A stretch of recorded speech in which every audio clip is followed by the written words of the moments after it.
Hey guys, Tori here from Overlook Horizon. It's been a little while. How long's it been? I'm not even really sure.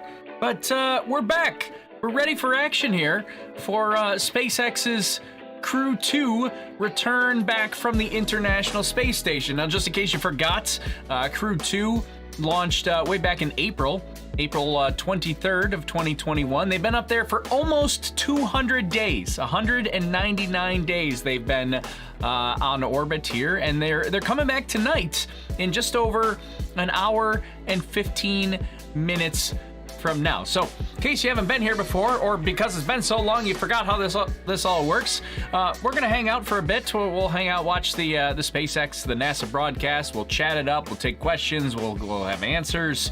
We'll go through the timeline here for the next hour and 15 minutes, and then that's when we're gonna get Splashdown. So the T-minus countdown is counting to the actual splashdown itself.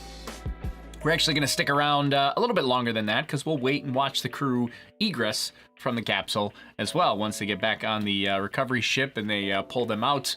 Generally, that's supposed to happen within an hour after splashdown, but lately they've been kind of doing that a little bit faster. So hopefully it's a little bit faster this time around. So to recap where we are at this stage. Oh, I should also mention, just in case you're watching the replay, sometimes people get a little angry. It's going to be a long stream, so I'll put timestamps in the description below, and then you can kind of skip around wherever you want to go. Anywhere you want. You just skip around. But if you're here live, there's no skipping. You just got to wait with me. So, yeah, so there you go. Graham says Inspiration 4 was the last stream. Yeah, I guess that was. I don't even know. What was Inspiration 4 was like September, wasn't it? That was a while ago. So yeah, I guess it has been a little bit of time. So, anyways, to recap where we are in the process, and by we I mean they, that would be our 4 astronauts, our 4 Crew-2 astronauts. We should also talk about them again. You have the commander, which is Shane Kimbrough. Let me make sure I don't forget anybody. Megan McArthur, who's the pilot. Aki Hoshide, who is a mission specialist, and Thomas Pesquet, who is also a mission specialist. Aki Hoshide is from JAXA, the Japanese Space Agency, and Thomas Pesquet is from the European Space Agency. So they are guests, I guess you would say, on this for this particular flight, because they are not NASA astronauts, and this is technically a NASA contracted mission. So yeah, that's the plan for today. They've already undocked from the International Space Station. They did that earlier today. They actually did a fly around around the International Space Station, something that hasn't been done since the space shuttle days. At least I'm pretty sure that they did. I had a bit of a busy day here, so but I know that it was off and then it was on and then it was on, or it was on and then it was off and then it was on again. But yeah, they were gonna do a 360 fly around the International Space Station, something that hasn't actually been done since the space shuttle days. And they were gonna have the crew was gonna take photos. The exterior cameras on the actual Crew Dragon itself was gonna take a video of the outside of the space station, which hasn't been done in a long time. So, but they are, oh geez, I'm kicking things. They have already undocked. They're in there they are right there. They're in their space suits. They've done a couple of phasing burns, and they are preparing for the big, the real deorbit burn. Deorbit, right, the deorbit burn, because that is coming up in a little while here still. We probably still got about 20 minutes or so before the deorbit. It's gonna deorbit. Right, before the deorbit burn is, oh wait, this one. One of these buttons does what I want it to do. So the deorbit burn scheduled for around 9:40 p.m. This would be Eastern Standard Time. For those of you that may have forgotten, we all set our clocks back yesterday, back 1 hour, so we're no longer Eastern Daylight Time, now we're Eastern Standard Time, which is 5 hours behind? UTC minus 5 hours. Whatever that is. We were minus 4 hours, now we're minus 5 hours, so. So yeah, figure out what, here, we'll even put a little Oh, does that work? It doesn't work. Okay. I got no date. Why doesn't my date show up? Does it show up in this view? No, it does not. Okay, well, fine. I won't show you the date. All right, let's check in with everybody. Let's see what's happening. We'll leave them up on the screen here for just a moment, and we'll say hello to a few people because I haven't seen y'all in so long. It's good to see some familiar names here again. Let's check in over on the Facebook side first, just in case you're not unaware. We are multicasting on YouTube, Facebook, Twitter, and what did I say? YouTube, Facebook, Twitter, and Twitch. There you go. I knew I was forgetting one. Let's see. Robert over on Facebook said, I got to see a shuttle night launch. That's pretty sweet. Jeff Walsma, what's up there, Tori? Recognize Jeff's name for sure. Randy from Columbia, South Carolina says, greetings. Nikki is sitting on Pensacola Beach and waiting. That's pretty exciting. That is something I didn't mention, is Splashdown tonight is off the coast of Pensacola. So Nikki may actually get a view of this, or maybe even hear the sonic booms. That would be kind of cool. Bruce says hello over on Facebook, and then let's switch over and see what's up with our YouTube Space Lobster Nation. Let's see, a couple people asking where the beard was. I had, for those that are unaware, if you're a member of our Discord community, I was chatting it up a little bit in our flying channel, working on my pilot's license, so I've spent a lot of time in the air recently, and I've been chatting in our Discord about flying and things like that, and was talking about, I was gonna go for a beard for November, but I ditched those plans about 1 week into it. I was like, this just does not look good. I gotta get rid of it. So yeah, so the beard is gone. Sorry to disappoint you. I did have it for a hot minute. There's a picture of me on Discord in the flying channel with you can't even call it a beard. It's kind of it's just a disaster is what I'm gonna call it. But it's there. It's there for just a minute. Will I be able to see it at 9:30 if I live in Pensacola? Not 9:30, but you may get a view of it a little closer to 10:30. 10:33 is when Splashdown is scheduled for. They're not even going to do the deorbit burn until it's going to deorbit. Right. It's going to do that at about 9:41 p.m. Eastern Standard Time. Let's see. Victoria Taylor, nice to have you back again, Tori. Nice to have you back, Victoria. Virginia, Tori, did you get your pilot's license yet? Not yet. I'm still working on it. I've done a lot of work on that. I think the last time I talked to you was like maybe right after I soloed the plane for the first time. Now I'm soloing like crazy. I'm doing solo cross countries. Getting there. I'm not quite, I haven't done a check ride yet, but getting there. I'm at like 47 hours of flying now, which is kind of cool. The 40 is the minimum. Still not ready, but I think most people get it closer to like 60, 70, 80 hours of flying. I'm at about 47. Let's see. Did you watch the JAXA rocket launch earlier today? I did not. I had a bit of a busy, actually I was doing some of my work earlier today, so I was had a bit of a busy day today, but so I did not see that. Where's the splashing down off of? I'll pull up the map here in just a second. That's from Botfly Gaming. It's been so long, Tori, says Bradley Wilkinson. Glad to see you stream. New studio yet? No, same studio. William Bagwell says glad you're back. Just kind of jumping through a couple of these comments.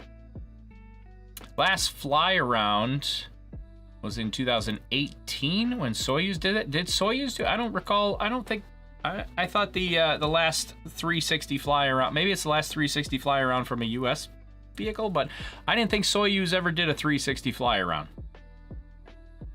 But I could be wrong on that. Mike says, I wish SpaceX would do a lottery for a free ride. That would be kind of nice. Yeah, so let's talk about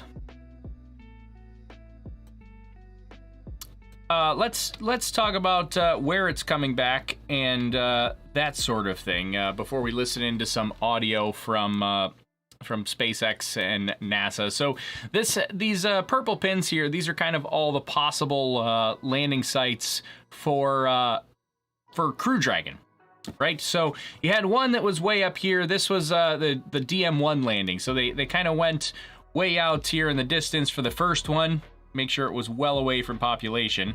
But since then, once they kind of had things proven and reliable, they brought it in a lot closer to the coast here. Hey, David B. Thanks for the Facebook stars. Appreciate that, Dave. They brought the landing sites are a lot closer for normal operations here. So, but we've got one that's up close to like Daytona, Jacksonville area. You've got one off the coast of Cape Canaveral here. You've got one over in Tampa. Up by, what are we going to call this one? This is the Tallahassee recovery site, one Panama City, and then Pensacola. So this is where we're landing today, Pensacola. So it's a few miles off the coast of Florida. This is also happens to be where the demo was it Demo 1? This is where Demo 1 came back and splashed down, and that's where we had all the rogue boaters out there. So hopefully we can keep the boaters away today, as always. But yeah, that's where we're landing today. Bruce over on Facebook says, out of solidarity, maybe we should all refrain from using the bathroom until they splash down. That is a funny comment, but yeah, also a bit of a serious issue. In case you're not keeping up to date, they discovered after the Inspiration 4 mission, they discovered there was a bathroom issue on Inspiration 4. Some sort of issue with the fan, they said, and then they discovered afterwards, after they did some of their inspections, that there was actually, basically, we're going to get into kind of, too much information territory, but there was a urine leak underneath the floor of the Crew Dragon capsule, and that was Demo 2. What did I say? Did I say? Oh, I said Demo 1. Yeah, I meant Demo 2, the one with Bob and Doug. Right. Hey, everybody's correcting me. Demo 1 was uncrewed. Right. Yeah, Demo 2, not Demo 1. Sorry. What was I saying? Oh, they had a urine leak underneath the floor there, and they discovered that after Inspiration 4, and they decided to run an inspection on the Crew-2 capsule while it was still on orbit, and discovered that too was suffering from the same problem, because it's actually kind of a design problem. They've already fixed it going forward for the next launch, the Crew-3 launch that's coming up on Wednesday this week, but this vehicle is on orbit. They couldn't fix it for this one, so instead the crew is not allowed to use the Crew Dragon toilet during this operation here. So instead they're wearing MAGs, maximum absorbency garments, diapers, basically. So that's what they're wearing those, and that's what they gotta work with for the next couple of hours. So they undocked. Oh, what time was the undocking? It's like 2 or 3 o'clock this afternoon. So that was it was like 6 or 7 hours ago. They undocked, and they still got another hour to go. So basically, they're sitting about 8 hours in their capsule without being able to use the bathroom, and instead they've got those maximum absorbency garments that, they're diapers, basically. They're NASA certified diapers. You're not gonna find them in the diaper aisle at your local grocery store, but they're not too far off. Let's see. So that's the plan here for today. I did want to see. Let's see. I had one other. I want to show this one. Let me see if this has it up to date on Let's see. All right, let me put it up on here so you guys can at least see it. So we're looking at stuff in space here. So here's where the International Space Station is, right here. They're not there anymore. They've already undocked, and they're in the process of deorbiting right now. They've done some phasing burns. They're actually not. They're still in orbit. They won't actually do the final deorbit burn for another. Oh, we're probably about 10 minutes away or so. But let's see. I wanted to see, does it have the Dragon, this one, right? Yeah, so this says Dragon Endeavour 2. This, I don't know when the last time this trajectory, this path here was updated, but that's the flight path here. And then the deorbit burn is going to get us a little bit closer to there. So that's roughly where they are right now, over the Indian Ocean. And they're going to start that deorbit burn here, probably in the next less than 10 minutes, and head up here to the Pensacola area. So let's turn this up a little bit, so at least I can hear. Well, I'm probably still going to talk over them a little bit, but just so that at least I can hear if anything comes up. Crew communications, because I'll try to turn it up for crew communications so that we can hear that sort of thing. It looks like they did a little bit of upgrading to mission control too, which is kind of cool. Let's see, should I go this view? No, this view. We'll do this view to start with. Yeah, it looks like they kind of did a little bit of upgrades to the mission control setup here. I don't recall seeing this during Inspiration 4. So this looks nice now. I like this. Very futuristic looking. Let's see. I do want to acknowledge. Saw a couple of super chats go by here. Oh, I thought their crew were talking here, but let me grab a couple of these super chats that went by here on YouTube. Star Andrea 22, one of our longtime channel members. Star Andrea, been a member now for 12 months. Thank you, Star Andrea. Appreciate that. Star Andrea says, "Let's go, Dragon." Yes, I'm excited. Christopher Quinn sent over a super chat, said, "Next landing spot, Seven Seas Lagoon at Disney World." Yeah. Yeah, I don't think they're ready to actually bring it back to quite that precise of a landing spot.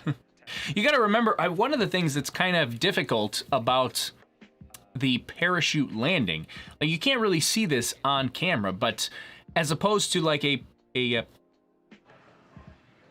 Copy, nominal trunk jettison. Oh, there's trunk jettison right there. It's a great way to start off the deorbit sequence.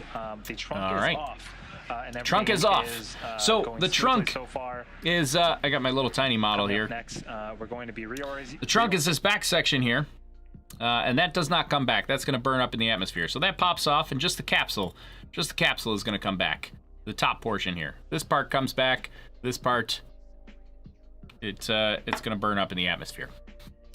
But let me see, what was I saying? Oh, so the propulsive landing, so Crew Dragon originally was going to do propulsive landings. They decided to go with parachutes instead, easier certification process. But propulsive landings can be a lot more accurate. You can kind of pinpoint exactly, right where you want to go. Parachute landing, you got a whole bunch of variables there with the wind, and you can kind of predict where the wind is going to take it and how far it's going to drift from the wind. But that's one of the things that you really can't see on camera very well. A lot of people forget that, the wind is going to push it around. Even just a slight wind is going to push it downrange a little bit, whichever direction the wind is going. Yeah, you can't really land in super high winds because you don't want to have a lot of horizontal velocity when you're coming and doing that touchdown there. So luckily things are looking good here for today, but that is one of the complications for landing with parachutes is the wind at the landing site. Let's see, Rich BL1 sent over a super chat. Thanks, Rich BL1. A super sticker, I guess is what it is. little flying dude man, whatever that is. I don't know what that is, but thank you, Rich. We really appreciate that. Let's see. Has it launched already? Says Maya. Yeah, so launch was back in April. This is the landing. So launch was April 23rd, 2021. They docked to the International Space Station. They stayed up there for about 199 days. And they're coming back home. After 199 days in space, now they're coming back home and they're going to land. So one of the things that we'll probably see once they splash down and... heard some sound here. Once they... oh, we're probably coming up. We're getting close to deorbit burn here now. Once they splash down, the recovery crew will secure the vessel. So we will be bringing continuous coverage. They will they'll load it up onto the back of the boat, and then when they actually open the hatch and start to pull the astronauts out, they're probably going to be a little bit uneasy because they have not been in gravity for 6 months here now. Yeah, they might need a little bit of assistance getting out. That's right, we are in the home stretch. So we'll see a little bit of that as we get closer and after splashdown. Any update on Crew-3? Right now, Crew-3 is scheduled for Wednesday night. Sophisticated, intelligent vehicle. The maneuvers that Junk the trunk. Yes, junk the trunk. Andrew Oliva. Thanks for the Facebook stars. Really appreciate that. Thanks for your support there. Yeah, new launch date from Anita, one of our amazing moderators. Says new launch date for Crew-3 is on Wednesday, 9:03 p.m. Eastern Standard Time. So Wednesday evening. We're still about an hour to splashdown, right? Yeah, 54 minutes. Clock's in the top left there. But things are going to start to get exciting here, starting in just a minute or two from now. And I'm trying the hard part. So my T-minus clock there is a big estimate. So I'm trying. I'm gonna try to keep it as up to date as I possibly can. So that's counting down to about when I think splashdown will be. It's supposed to be 10:33 p.m. is splashdown, but they don't give the exact seconds. So it's 10:33 plus or minus of 59 seconds. But yeah, I'm gonna try to update that timeline as things happen here. But we still should be roughly on track so far. Oh, deorbit burn has started, I just heard. The dynamics of that burn are looking pretty good. This is going to be a long burn, 16.5 minutes. 16-minute deorbit burn. Recap within the last 10 minutes. This is also one thing that's kind of interesting about the deorbit burn. Sorry, I'm getting like double audio in my earphones here.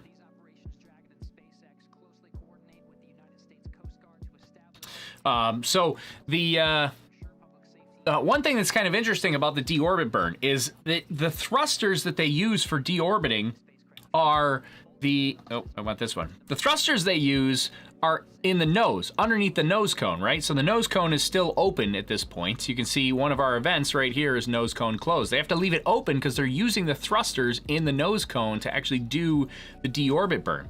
Now they're sitting in their seats facing the nose and being accelerated backwards that way because the thrusters in front of them are pushing out and they're being accelerated backwards, so they kind of get thrown in their seats and have to sit for 16 minutes in their harnesses, being pushed against their harnesses, which is kind of the opposite of liftoff, where they get pushed against their seats. This is 16 minutes. You ever stop fast in a car or something like that and the seatbelt locks up? Like, imagine sitting like that for 16 minutes where you're just like, oh, okay, yep.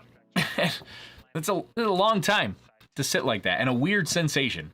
So yeah, for 16 minutes they have to sit like that while they use the nose thrusters there. There's 4 thrusters underneath the nose cone that they use to slow it down.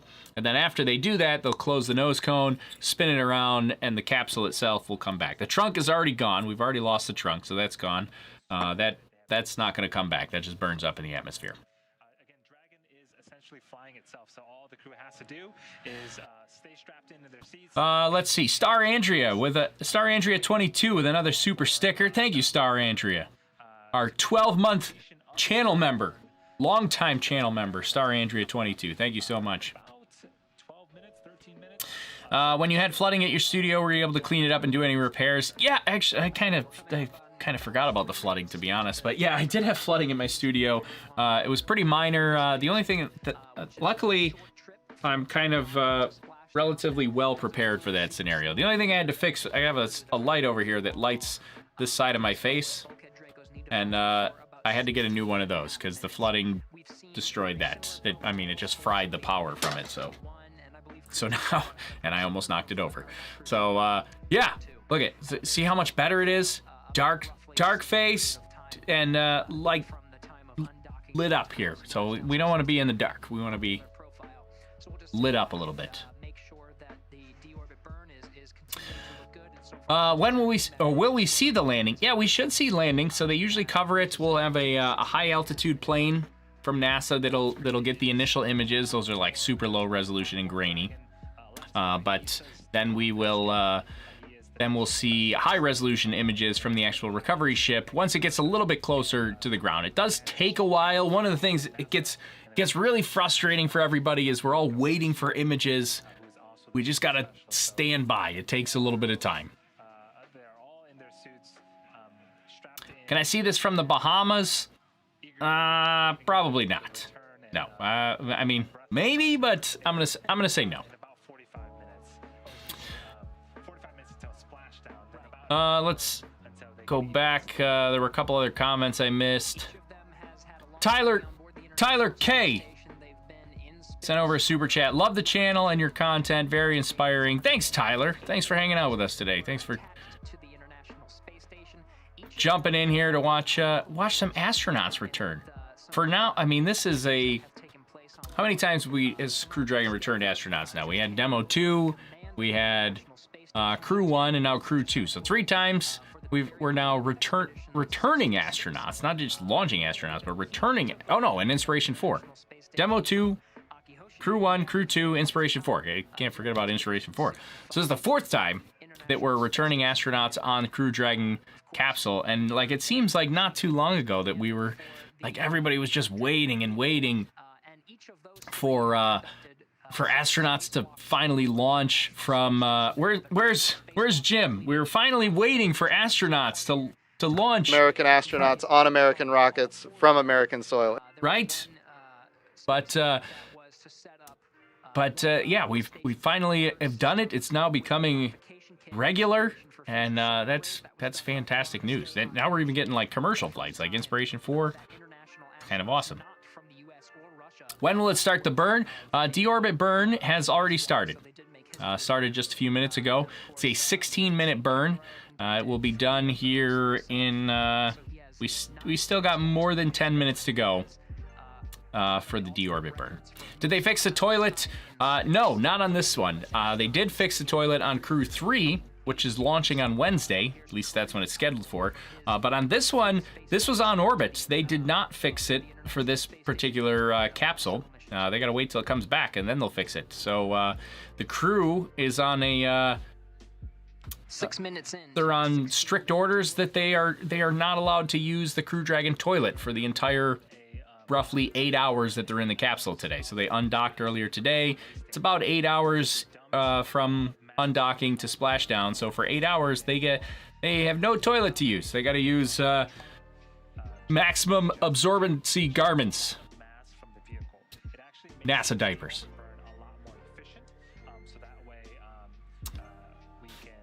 Will you be able to see it from Florida? Yeah, you might be able to see it, especially because it's at night. Like you may see it streaking across the sky. It is going to be a little ways away because it's coming from. We'll switch back to this view here.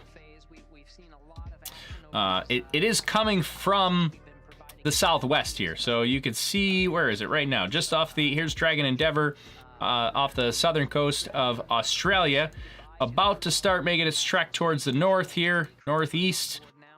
So it's going to deorbit in this range. Right now, this plane is going to change a little bit, because that's what this deorbit burn is actually doing. So it's going to change the plane just a little bit and bring it up to here. But it's going to come across, what is it? Is this too far for, that's like Panama area?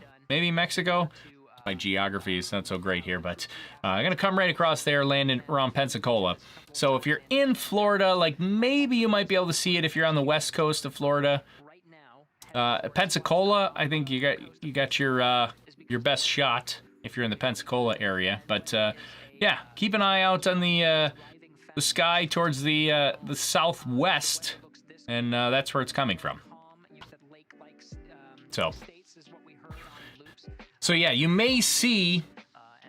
You probably can't see, like, the deorbit burn is happening way over here. This is way over in Australia. You're not going to see this right now. But what you may see is the actual entry interface, where you get that hot plasma around the capsule as it's coming back into the atmosphere. So as you're coming back into the atmosphere, like, it's just plowing through the air, right? And those air molecules start to build up in front of the capsule and can't move out of the way fast enough. So they start to compress, they heat up, actually turn into a plasma form and surround the capsule there. That's what you need a lot of that heat shielding for, is to dissipate all that heat that starts to form as the air molecules get compressed and get in the way.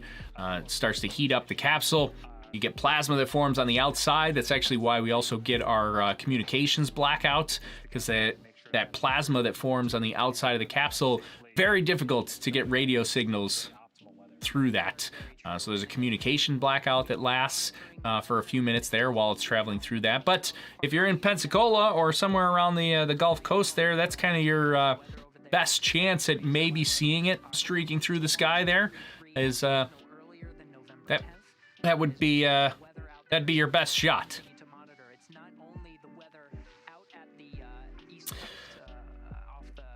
Let's see, when can I see it? Well, it's coming in about 43 minutes, and it's gonna actually, the communication blackout starts at about, will start somewhere around like 10:20 p.m.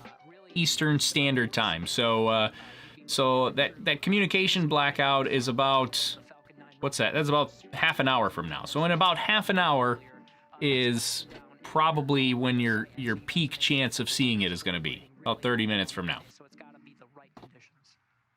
Yeah, there are multiple teams that plan for all sorts of these. Will the burned up trunk drop into the ocean? No, it's just going to kind of disintegrate into the atmosphere. It's coming back too fast. And it's going to it'll just burn up in the atmosphere, and I mean, maybe small pieces will, but it's not going to come back in one big chunk or anything.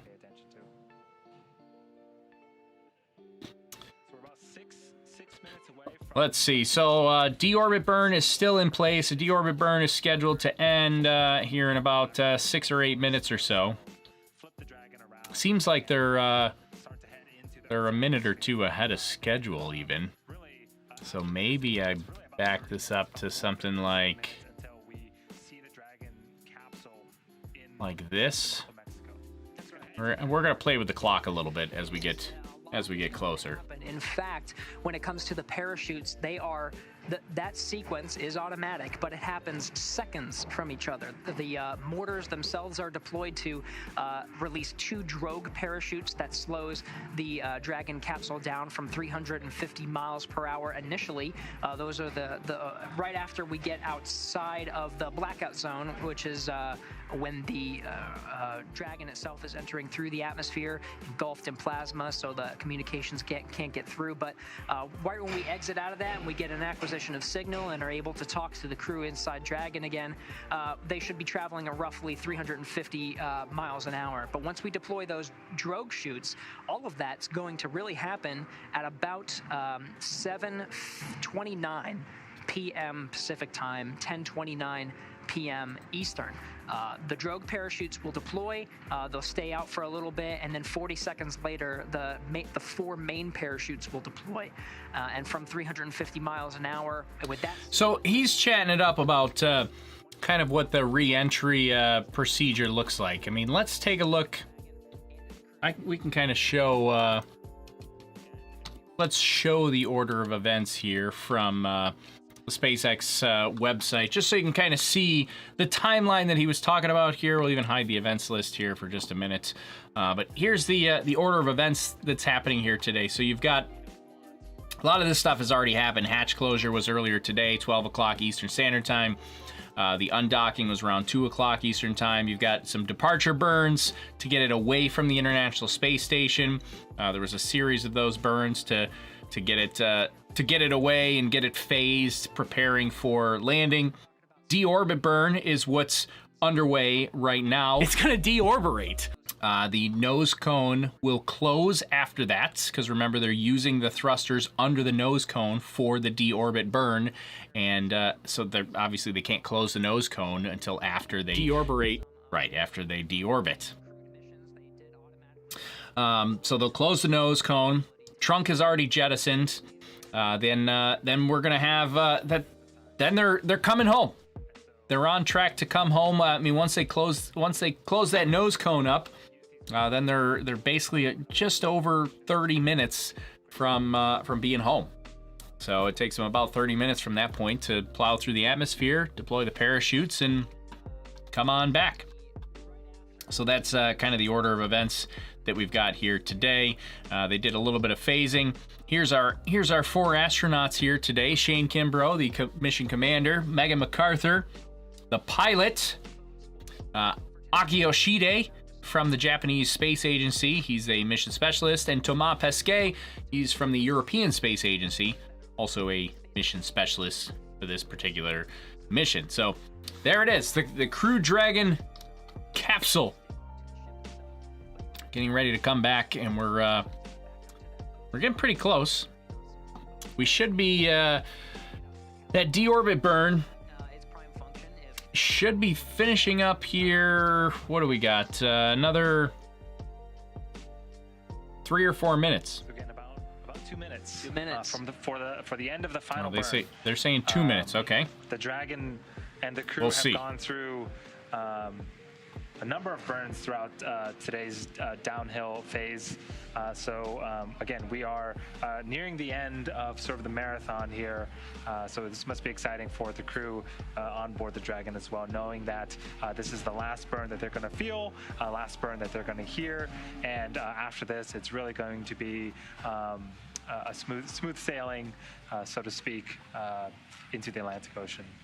So Travis is down in Pensacola, wants to know which direction to look. So just to reiterate what we just mentioned a minute ago, you're going to look to the southwest here, because here's Crew Dragon down here. It's off of, it's already past Australia. It's going to wave and head right past our friends at Rocket Lab in New Zealand, and they're going to come up this direction. So from the southwest, they're heading northeast. So that's where it's traveling, and it's going to be landing off the coast of Pensacola. So here's the Pensacola landing site. We'll zoom out just a touch so you can see.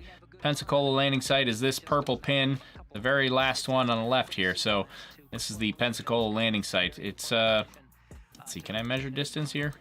I can't in this particular map view, but I think it's like 30 miles off the coast. Does that sound about right? I could be completely making up that stat, so don't quote me on that, but that's what I seem to remember. Will you be able to see it in Georgia? Georgia might seem like a stretch, but yeah, I'm gonna go with a no on that. But I don't know. I would guess no. But maybe, who knows? Where's the crew right now? Yeah, we're off the coast of New Zealand, we just saw. So, on its way back now. Dragon, deorbit burn complete. Performance nominal. Nose cone closure has been initiated. There we go. Copy all, good, deorbit burn. So it kind of seems like they're about that is the news that we were looking for, Andy. Nominal deorbit burn. That means that burn did its job.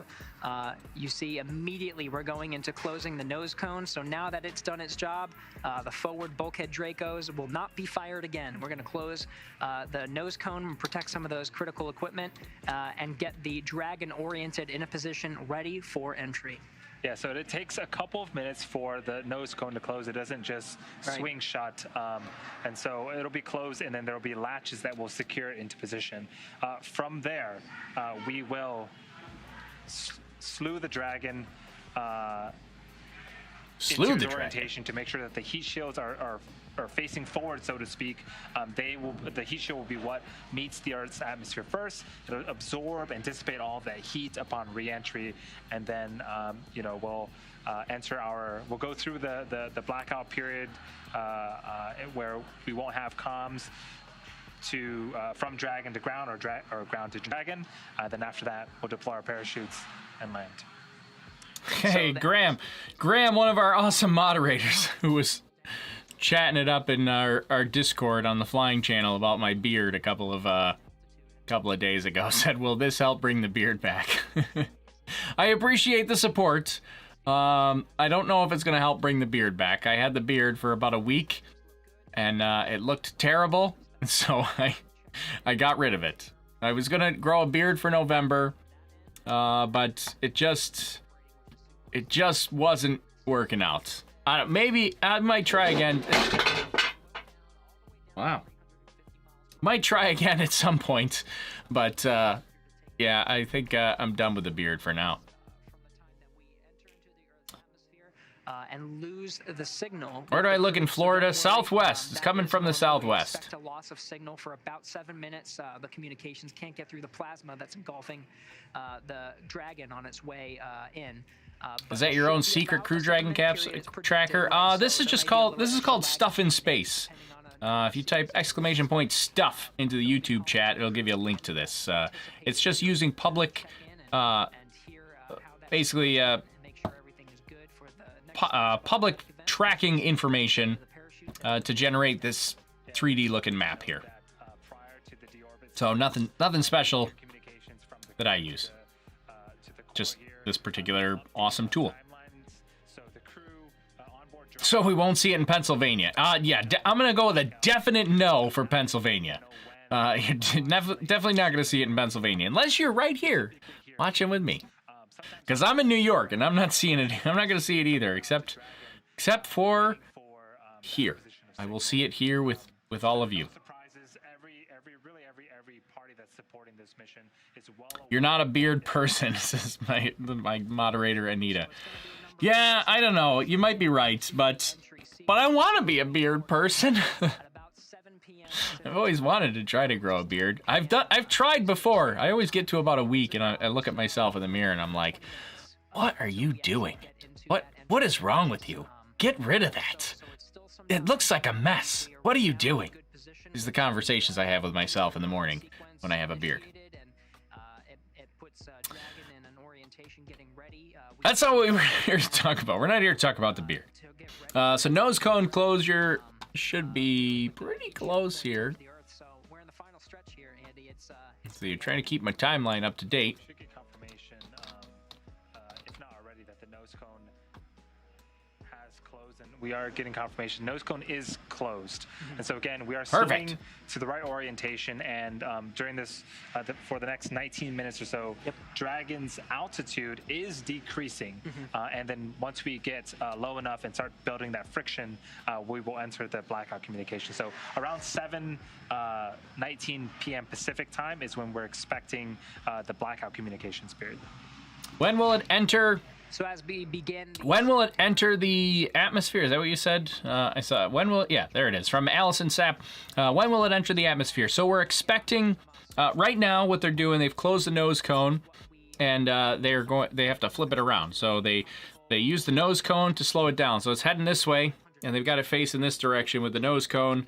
It was open. They used the thrusters to slow it down, close the nose cone. Now they're flipping it around to go to entry attitude, so that it's going heat shield first. The trunk is gone already, but I can't take the trunk off of this guy. But Yeah, head in this direction. I have another Crew Dragon capsule. I just don't know where I put it. But yeah, head in this direction, and gotta get into entry attitude, which is what they're gonna work on now, and then comms blackout is pretty much like the start of entry interface, roughly. So that's at about 10:20 p.m. So about 20 minutes from now is when they start that communications blackout. Stay with us. We're going to continue to provide coverage through this very dynamic sequence. We will, even after splashdown, we're going to remain on air. We want to make sure that the crew is safe once they splash down off the Gulf of Mexico. So once they splash down, it takes less than an hour in nominal recovery procedures to go out to the boat, or to go out to the capsule, rather, and outfit it to get onto the Dragon nest, which is on the recovery ship, and bring it in for the hatch opening, the side hatch, and recovering the crew inside. We'll continue to provide coverage as each of the 4 astronauts egress or exit from the capsule itself.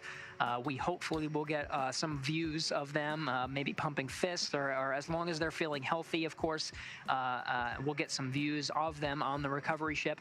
And after that, we are looking forward to talking to some leadership from some of the respective agencies. We're expecting to have some representatives from NASA, the European Space Agency. Okay, so one other thing while they're kind of chatting it up, I'm just going to show you what's kind of in store. And so this is marinetraffic.com here. So if we zoom out here, you can get an idea of where we're looking at. You've got the coast of Florida here. We're landing off of Pensacola, and our armada of ships is right here. These are all the tugs and special craft that are waiting for Crew Dragon. This one in particular, this is Go Navigator. That is our ship, that they're actually going to hoist the Dragon up, set it in the back of that ship eventually once it gets splashed down. But that's Go Navigator. That's just kind of chilling out there off the coast. What else do we have out here? There's a cargo vessel. What is this thing? I don't know what this thing is. An oil tanker? Yeah, but luckily it looks like we got kind of a nice wide area here that they can land in. Nose cone secure for entry. Nose cone secure. Endeavour copies. Nose cone secured. Hopefully none of these other ships come anywhere near the Crew Dragon capsule like we had on Demo 2. But you can see that there's our little armadas out here waiting for Crew Dragon. So it's going to land right about in this region here. I mean, these guys are obviously going to stay kind of a safe distance away, but they're not too far off. They stay relatively close. What effect causes the radio blackout? Yeah, so it's literally plasma that forms on the outside of the capsule. So as it comes back to Earth, that capsule is just plowing into the atmosphere, and all those air molecules start to get compressed, and they can't get out of the way fast enough as the capsule's coming in, and so it heats up, becomes super heated, and then it turns into a plasma around the outside of the vehicle. And that plasma is very, very difficult for radio signals to get through. So can't get any radio signals through the plasma, and that's why you have a big problem with that communications blackout. So they go into that blackout period there for a few minutes. Man, I gotta stop kicking stuff under my desk, knocking stuff over. Let's see. Hey, thanks, Rob P. with the super chat there. Thanks, Rob. Appreciate the support. Thank you so much. Thanks for joining us here today.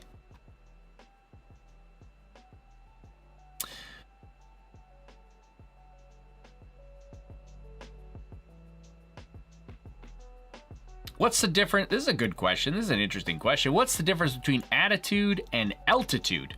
Yeah, so altitude, we'll start with that one because that's the easiest one. Altitude is how high you are, right?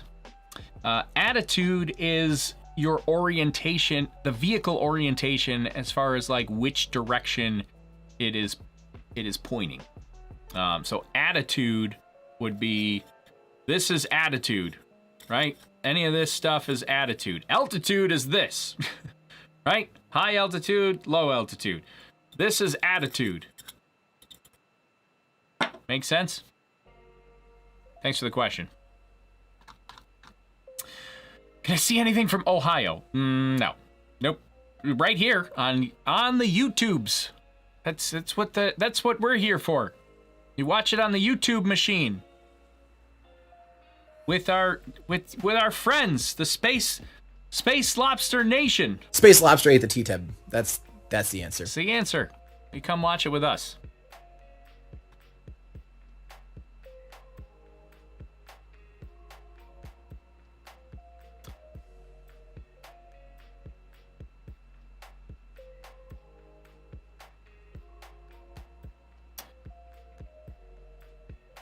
Let's see. Going back through a couple of comments here. See if we got any good. What is the trajectory it's taking on re-entry? All right, we can show the map here again. Just a second.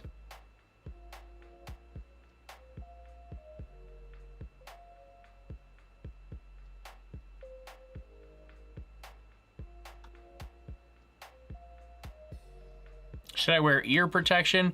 I mean, I'm never going to tell somebody not to wear ear protection. So, you know, by all means, take any precautions that you think are necessary. This is me protecting our legal liability. Yeah, so take any precautions that you deem necessary.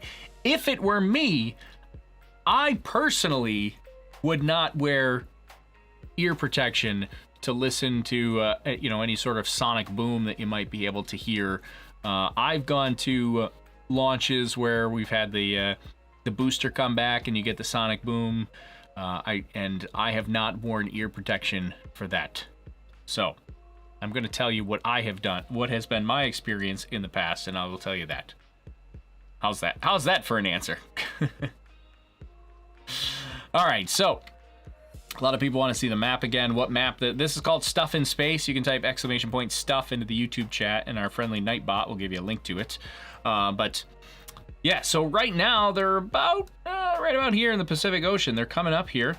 We're coming up on entry interface. But first, what they're actually doing here right now, which is a little bit of the confusion, is they are getting into the entry attitude. So they were facing nose forward.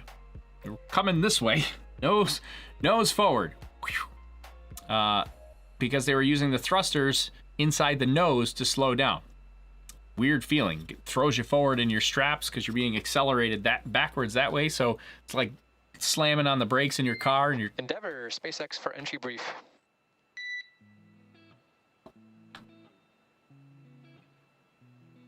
Get up for entry brief. Shane, things are looking really good.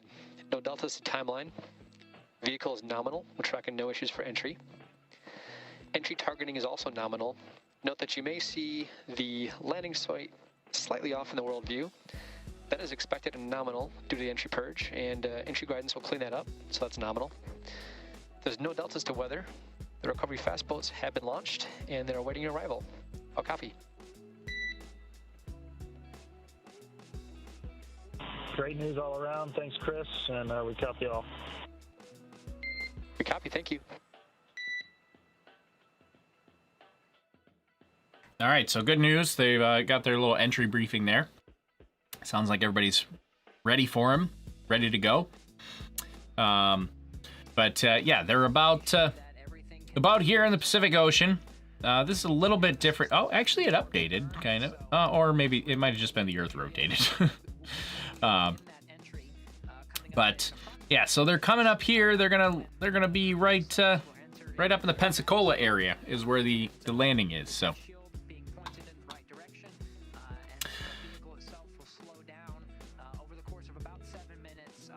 You can play. Oh, that's a good idea. It says, Mealy, you can track the NASA plane now in Flight Radar 24. That's a great idea. Let's check that out. Let's see the NASA plane. That's a good idea. Thanks for that suggestion. I didn't even think about that. Let me pull up Flight Radar 24, and we'll see if we can track the NASA plane that's circling around that area. Let me get it pulled up here. And let's see if we can see it. Yeah, I see it. The WB-57. Right there is the only plane in the area. Here's the NASA WB-57. This will be the high altitude observation plane. It's not really that high of an altitude. It's only 19,500 feet. But this will be the first plane basically to get us images. Let's see. Can we full screen this? Full screen. And there it is, kind of just in a holding pattern right there. It's the NASA WB-57. It's waiting for it. You can kind of see that there's no other air traffic in that area, which is good. Don't really want any air traffic in the way. But yeah, there you go. This is Flight Radar 24. I'm sure you can see it on FlightAware too. I like Flight Radar 24. But yeah, good. Who was that? Mealy. Good suggestion on checking out the WB-57 plane out there. Because yeah, as of right now, there's not really a lot to see, right? We don't have any views of the capsule. Kind of just watch mission control. We're listening in for communication from the capsule. But so far, right? They're just getting prepared to start coming back. So it will be in its proper orientation here. It probably is in its proper orientation already, but I don't think they'll really give us confirmation of that one way or another. So I kind of have it late in the window of the timeline of events over there. But yeah, that communication blackout coming up here in only about 7 minutes-ish. Vessel Finder will probably have the recovery boats. Yeah, we already looked at the recovery boats on marine traffic, which is what I use for that. Here's all the recovery boats right here. They're all hanging out. So we've got our recovery vessels there. We've got our WB-57 airplane, our high altitude plane that's going to take images and video of it as it's coming back in. So that's kind of just in a nice little holding pattern there, waiting for arrival. Will I be able to see? Yeah, a lot of people asking, will I be able to see it? The best I can say is if you're in Florida, especially on the West Coast or the Gulf Coast, look to the southwest. Will you be able to see it? I don't know. Maybe. I think you got a good shot at it, especially since it's a nighttime entry. I think you have a good shot at it, but it is going to be kind of far off the coast, and it is coming from the south. So it's not like the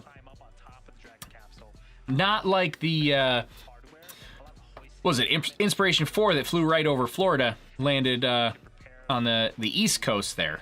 Much better chance of seeing it there because it's flying right over Florida. This is, all the entry stuff is going to happen to the southwest.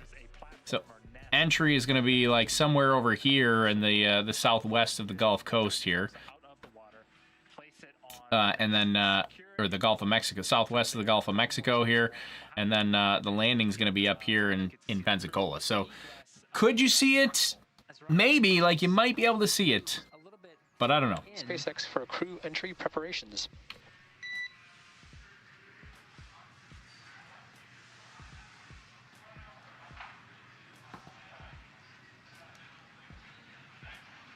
Hey, SpaceX, our tablets are secured, restraints are tightened, visors are down.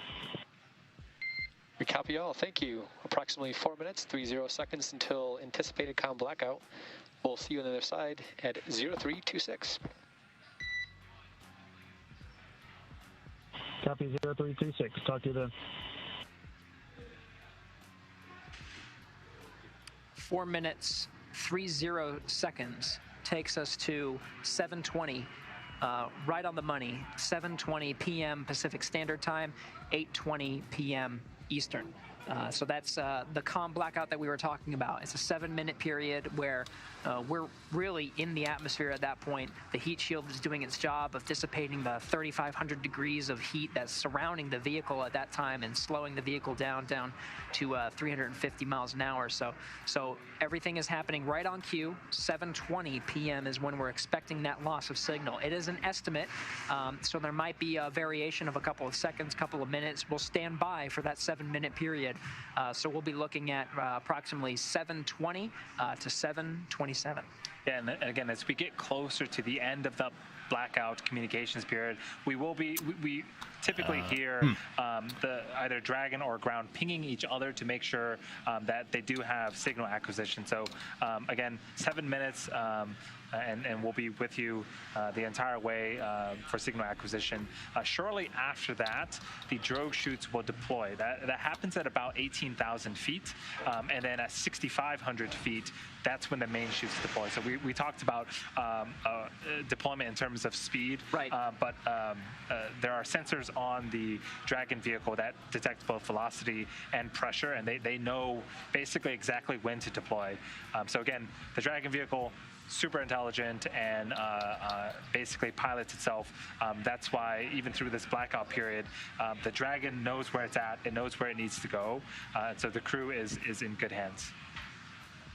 An automatic flight all the way. It really started about 8 hours ago when the Dragon itself, more than 8 hours ago at this point, undocked from the International Space Station, the Zenith port, and backed up to about 220 meters, an automatic procedure, followed by an automatic fly around. In fact, the crew were really hands-off throughout that whole period. The commander, Shane Kimbrough, and pilot Megan McArthur were in their seats monitoring the entire procedure, while Thomas Pesquet was at the forward window that was pointed right at the International Space Station, taking pictures for about an hour and a half as it circled the International Space Station. We got awesome pictures of the International Space Station. I'm anticipating, I haven't seen them yet, but I'm definitely looking forward to them. All of that was automatic. And then, of course, the departure burns that got us to break away from the keep-out sphere and the approach ellipsoid that surround the International Space Station and get us into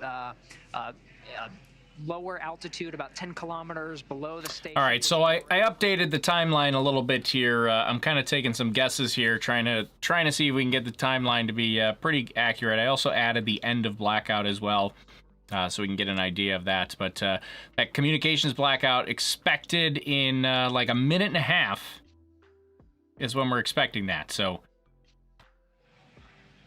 should be coming up on that soon. We are just 25 minutes. Jose Garcia Jr., thank you very much for the super chat. Says thanks for the great coverage. Hello from Wimberley, Texas. I don't know where Wimberley, Texas is. What part of Texas is a big place? I don't know where Wimberley, Texas is, but I'm going to look it up just for you. Thanks for that super chat. I appreciate it. Let's see. Hey, SC Edge 77 with a super chat as well. Just as I was trying to read some questions. You're back! Where have you been? You were missed. By the way, is this the landing from the Cape Canaveral launch? When's the next SpaceX launch from there? Godspeed. Yeah, so this is the landing from the Crew Dragon capsule that launched back in April 2021. So like, they've been on orbit for 199 days. So 199 days ago is when they launched, and now they're coming back. So they've been up there for a long time, more than 6 months now. And this is when they're coming back. The next launch will be Crew-2, which is currently scheduled for Wednesday at 9 p.m. Eastern Standard Time. But yeah, first we got to get through Splashdown. They're coming back. They've already done the deorbit burn. It's gonna deorbitate. Right, it's gonna deorbit one way or another because they've done the deorbit burn, and it's coming back. So right now, we're expecting communication blackout.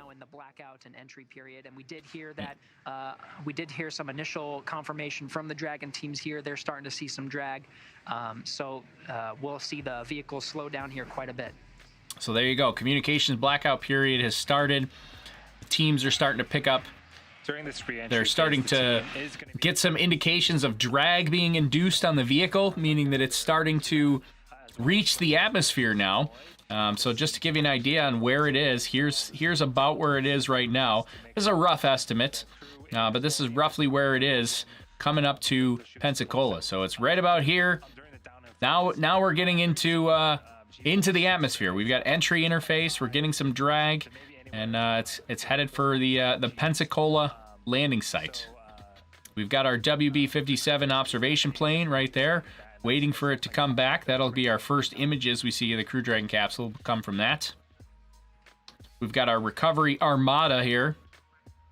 It's these blue ships here, led by Go Navigator. That's our recovery armada, waiting for the SpaceX Navy, waiting for the capsule to come back. But yeah, right now we're in that communications blackout. So as it's coming into the atmosphere, it's coming in super fast. It's hitting those air molecules. The air molecules are going to have a hard time getting out of the way. They're going to compress. They're going to start heating up. Going to heat up the outside of the vehicle. It's going to turn into a plasma on the outside. You're not going to be able. You can't get radio signals through that plasma, in or out. So that's the blackout period. Lasts for about 7 minutes. Blackout period should end somewhere around 10:27 p.m. Eastern Standard Time. So we got about 5 minutes left to go still in the blackout period. Can we track it on flight radar? You won't be able to track the capsule itself, but the only thing you can really track on flight radar is just the WB-57 plane, which looks like it just broke out of its holding pattern, maybe. So it was in a holding pattern there for a while, but just broke out of the holding pattern. So it looks like there's some action happening, at least on the WB-57's front. No embedded cam shot. I heard there will be infrared tracking. Yeah, that's going to come from the WB-57. So that's what the WB-57 there will give us our first images, infrared images of the actual capsule coming back in. So that's what that is out there for, trying to track right now. And then we'll get some high quality video from the recovery fleet, the vessels there led by Go Navigator. We'll get some more footage from them, but right now, blackout period, still kind of far away. We don't have any images yet, but just coming over Central America here now. Roughly. Can we spot this in the sky? Maybe. I think you got a decent chance. Look to the southwest. Not seeing anything yet. Yeah, it's going to be a little while here still. It's still over Central America. So it's we've still got what do we got? 3 minutes left in the blackout period. Even after the blackout period ends, it's still going to have a good amount of heating happening. It's just that the plasma on especially the sides of the vehicle starts to thin out a little bit, so you can start to get some radio signals through there, some telemetry signals and things like that. But there will still be significant heating for at least a minute or two after the blackout period ends there. Maybe not a minute or two. It's probably more like seconds, but feels like a minute or two. Will there be a sonic boom? Yes, there will be a sonic boom. Whether or not you hear it, I don't know. I mean, it is kind of far off the coast. I've heard that I think people heard it during Demo 2. This is the same landing spot that Demo 2 landed. And I want to say people did hear. I know people heard the sonic boom for when Inspiration 4 landed just a couple weeks back. But whether you can hear it from the coast, I don't know. I think people said that they could hear it, but it would be pretty faint if you could hear it from the coast. There's our WB-57 plane there. Still got no images from it. Recovery. The SpaceX Navy still just kind of chilling. Not really doing much of anything right now. Particularly, we're looking at Go Navigator. That's the lead vessel there, the main deal. And right now, see, this is where the map is going to start to get a little inaccurate because now they're slowing down a lot. And my map is not going to slow down. It's just going to keep them. The map is just going to keep on going past. But, oh, there you go. Corporal USMC retired says, "We see it! We see it!" So somebody sees it. I don't know where he's from. Corporal USMC retired. Tell us where you're from if you're seeing it. We got no images yet, but we're 6 minutes away from landing. There it is! There it is! Look at that! Wow, that is bright. Usually we get black and white images. There it is. Black and white. No black and white today, even at nighttime. It's like, there's some color going here. Endeavour, SpaceX, come check. Beautiful, beautiful. That's, yeah, not a good comm check yet, but that's okay. No big deal. And Dragon, we've got you. Expect automated parachute deployment, and we have you on visual.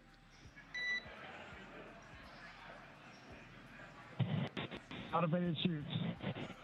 All right, good news. We're hearing from him now.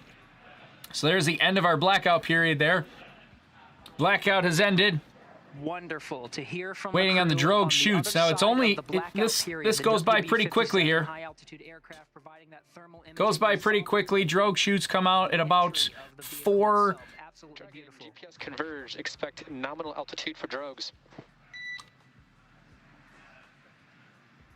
Copy GPS, nominal altitude.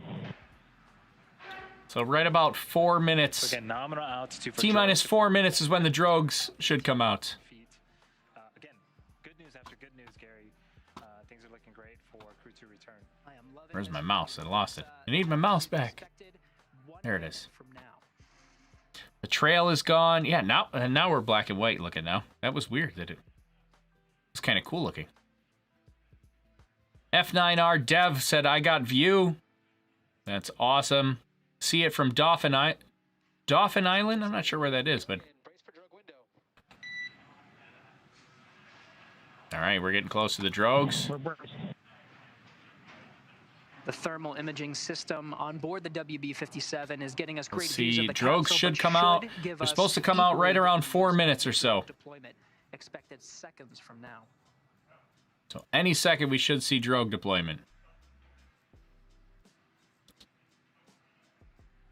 I'm not sure how much of a view we're going to see of the actual parachute deployment, since it's the middle of the night now, but... The capsule is traveling about 350 miles an hour. Drogues coming out soon. And the drogue chute's job is to slow it down to about 120. Any second we should see drogues. Oh. This is a cloud layer? Can't see anything. Oh, there it is. Drogues deployed. Is that... Oh, are those drogues right there? That looks like drogue chutes. That'll slow us down from 350 miles an hour to 120 Looks good. miles an hour. I think I see 2. Looks like 2. Descent rate nominal. All right. Descent rate nominal. We're going to update the time by just a couple of seconds. Main parachute's coming out at about 3 minutes, so it's about a minute later. We'll get the mains coming out here in about 30 seconds. Oh, there we go. Look at this image. Yes. A little bit of stuttering, but Drogue separation. boom. Main chute deploy. There's the mains. So they come out reefed like that. They're going to disreef and expand. Look at this. This is kind of a cool camera. I mean, I wish that, you know, it wasn't like 1 frame per second, but it's pretty cool looking. Look at... Uh-oh, we got a parachute. We got a collapsed parachute. Is it collapsed? Uh-oh, we got one collapsed. That's okay. One collapsed... Ask for anything better. We got confirmation. Looks like we have one collapsed parachute. One collapsed parachute is okay. Is it going to come back? Means we are expecting splashdown 3 minutes. It can still land on 3 nominal parachutes.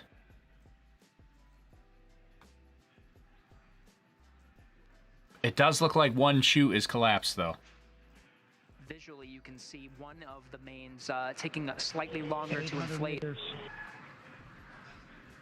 But the teams are tracking that as a nominal inflation rate, and the descent rate is as expected. We do have 4 healthy mains, and we are expecting an on-time splashdown. They said they have 4 healthy mains? That fourth one doesn't look so healthy. 600 meters. We copy 6. I mean, it is... Oh, look at that. Okay. I stand corrected. It looks great now. Fantastic. Look at that. All right, so we got 4 good mains. I thought we had one that was no good, but that's fantastic. Look, we got all 4 now. All right. To the Dragon spacecraft. That's good. I was worried that we were gonna have like. I wasn't worried for the astronauts. I knew they were gonna be okay, but I was worried that we were gonna have like some sort of NASA investigation on like why it didn't open. From splashdown. But this is better. This is much better news that we got all 4. Maybe it just took a minute to open.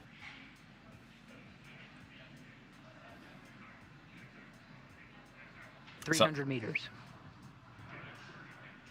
So we should be less than a minute away from splashdown. 200 meters brace. We copy 200 and bracing. 200 meters, brace for impact. For confirmation of splashdown.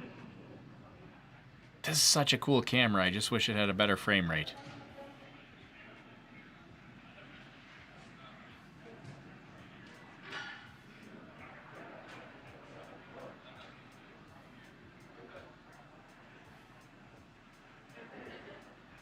There it is. There's the water.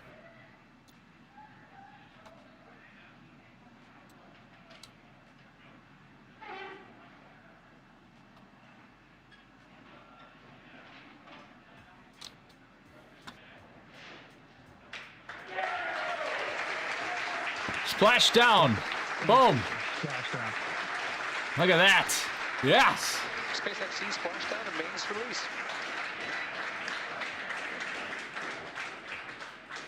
And immediately on splashdown, the mains get Copy, we heard the main. cut away. Endeavour, on behalf of SpaceX, welcome home to planet Earth. Hey, Chris. It's great to be back to planet Earth. Thanks to the NASA and JAXA teams. It was an honor to represent you and work with your family. Look forward to seeing you soon. Looks like they're Splashdown confirmed. looks like they're stable 1, which would be upright in the water. There's kind of 2 stable configurations. There's stable 1, which is upright, and stable 2, which is upside down.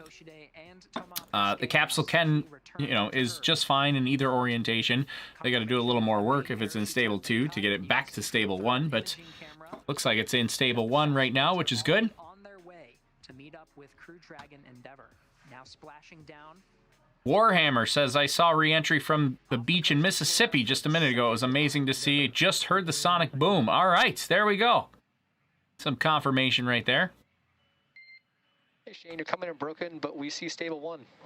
Stable 1, we just talked about that. Copy, great news.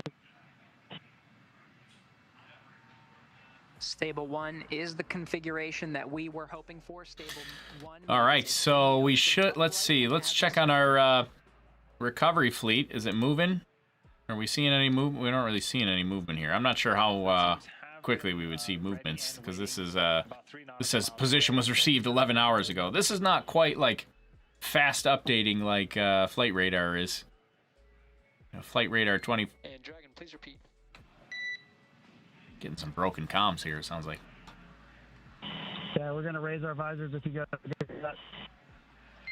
Hey, go for visor raise.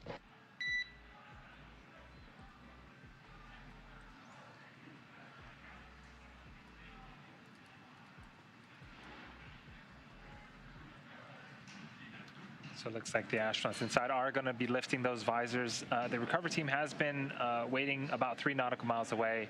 So it is going to take them a little bit of time to make their way to Shane, Megan, Aki, and Thomas inside of Dragon. Quick rundown of what is to come. There's the fast boats. So about I see no after no recreational boats, which is good.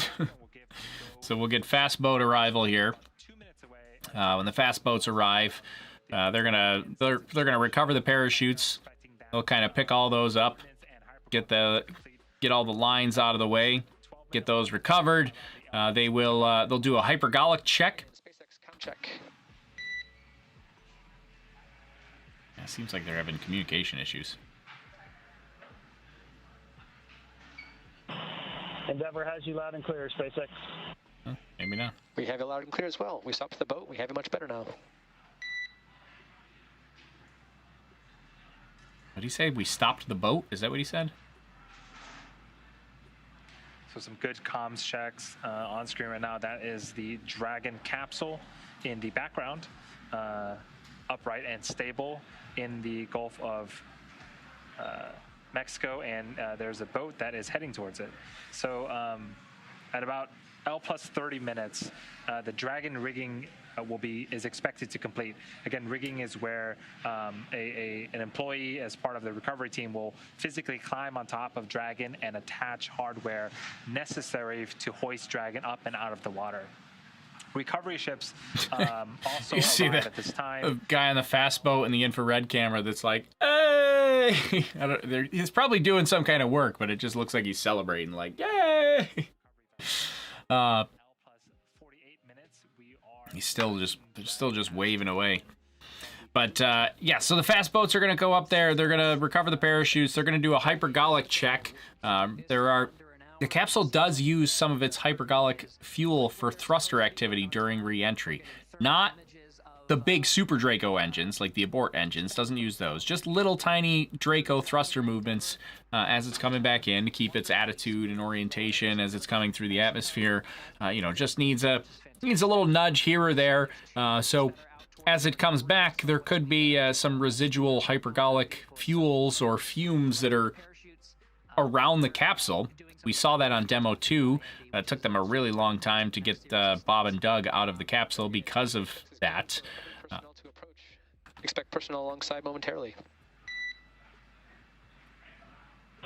Okay, copy that. We're ready.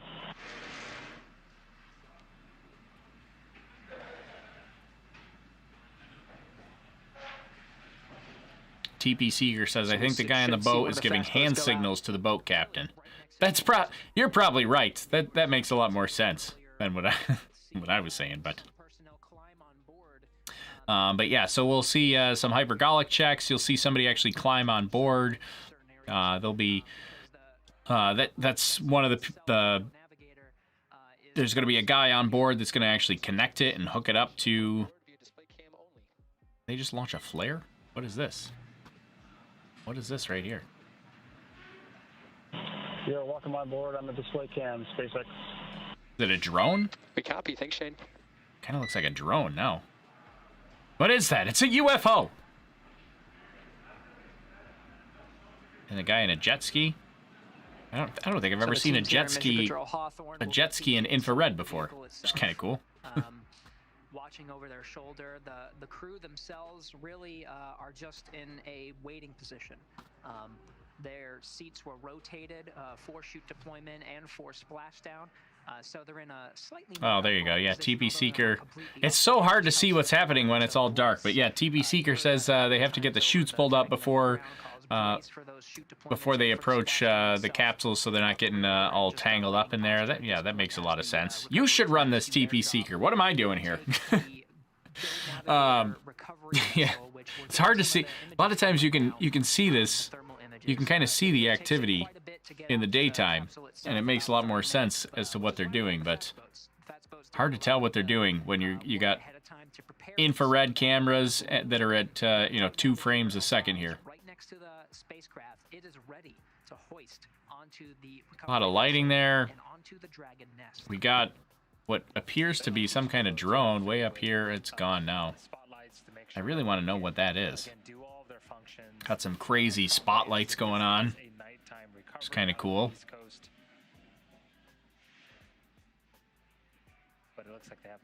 That is accurate. It is unidentified from this camera and appears to be flying. Yeah, it's a UFO. It's an unidentified flying object right now. Landed. Right. I think it's a drone, but So Endeavour was I don't know. used as part of the Demonstration 2 mission last year, flying Bob and Doug, and it has Splashdown. I'm not Fritz 46. I'm not saying it's aliens, but it's aliens. Really a testament to I agree. the capability of these American spacecraft that are Oh boy, the alien emojis are out. to an Yeah. International Space Station as part of these expeditions. It is truly an international team. From the camera views that you're seeing right now on board the Go Navigator is teams representing NASA. Might be lens SpaceX, flare. I don't know. Well, I was European originally Space thinking Agency, lens flare, but it looked very deliberate. Japan Aerospace I mean, it could be Exploration lens Agency flare, on but board. Truly an international. I don't know. It just looked very. It looked very precise, like very precise movements. But maybe it is lens flare. Maybe some sort of light that's like bouncing off of one of the vehicles there, either the boats or the capsule or something. So it could just be lens flare, but it could also be aliens. Okay. Oh man. Lobster Fest is on. Are there any clouds? The spotlights might have been hitting. So this is, There might be. I don't know. It's tough to tell. This is the In this view, first but- fast boat. Right now it is essentially doing safety I checks. thought we saw making sure clouds that during the ordnances descent when the hypervolans WB-57 was still tracking not it. persisting in the area immediately around the vehicle. They're also doing. I don't show. Radar doesn't show, or inspection of satellite the capsule is not really itself to make showing sure any clouds in the area. Integrity-wise, it is good. Before we start to again rig the equipment. I'm not seeing for any hoisting clouds. later on tonight. Swamp gas refracted the light from So Venus. again, it's going to take some time. We're shooting for less than an hour to bring the Dragon Endeavour onto the recovery ship. If you look and at to, the open up NASA hatches track for the and WB-50, you can egress see where the it's crew circling. onto Oh the yeah, boat there to you bring them go. onto the medical facilities. I can only imagine the views that were possible. That's kind of from interesting. Right there in the Gulf Yeah, it of probably is Mexico. circling right there. Let's see, we do have over a the- call in from Leah Cheshire, NASA Communications, who's on the Go Navigator recovery ship and was able to witness the re-entry and splashdown of Crew Dragon Endeavour. Leah, if you can hear me, tell us about your experience in, witnessing Dragon Endeavour splash down, bringing a crew home from the International Space Station for the second time. Gary, I can hardly explain how amazing this experience has been. Right now, as you said, I'm on Go Navigator. Right now, I'm at the looking forward to the fast boat towards the spacecraft. We were standing on top of the helipad where we just landed at about 9 p.m. Central or 9 p.m. Eastern time, and so we stood back at the helipad watching the crew members streak through the atmosphere. It truly looked like a meteor, and actually at the exact same time we saw it in the crew members, we did see a meteorite in the sky. So it was an incredible moment, and I was standing next to NASA astronaut Shannon Walker, who she herself just completed this journey 6 or 7 months ago as a member of the Crew-1 spacecraft and mission, and so it's been an incredible night here on Go Navigator. We can't ask for better conditions. It's wonderful temperatures. The sea is very smooth and glassy almost, and so things are just moving really smoothly here, and teams are executing everything necessary on board. Leah, tell me what's happening as you are witnessing it. You mentioned landing not too long ago, about an hour and a half ago on the recovery ship. Tell me what the teams have been doing. We witnessed the back end of that with the recovery boats deployed. What's been happening in preparation from your perspective to get ready for this moment? All right, so while they're talking to Leah a little bit, I wanted to hear a little bit of what Leah had to say about watching it come back in. But yeah, we can see now we're getting the Go Navigator ship, which is what has the real nice cameras here, getting a little bit closer. So now we're getting a little better view of the capsule, even though it's the middle of the night. It is kind of crazy how bright some of these lights are, but at least we're getting a better frame rate here now. Trying to secure the capsule. Now, part of the NASA contract says that they have to secure it within 1 hour. When they did Demo 1, the uncrewed one, and they kind of simulated it, it took more than an hour. When they did Demo 2 with Bob and Doug, it took more than an hour because of the hypergolic issue. When they did Crew-1, it took less than an hour. And when they did Inspiration 4, it took less than an hour. All right, we're hearing private medical conference coming up. Megan, we can hold for a minute if you'd like, just to finish the set phone ups, if you'd like. Sounds good. We'll call you back in 1 minute.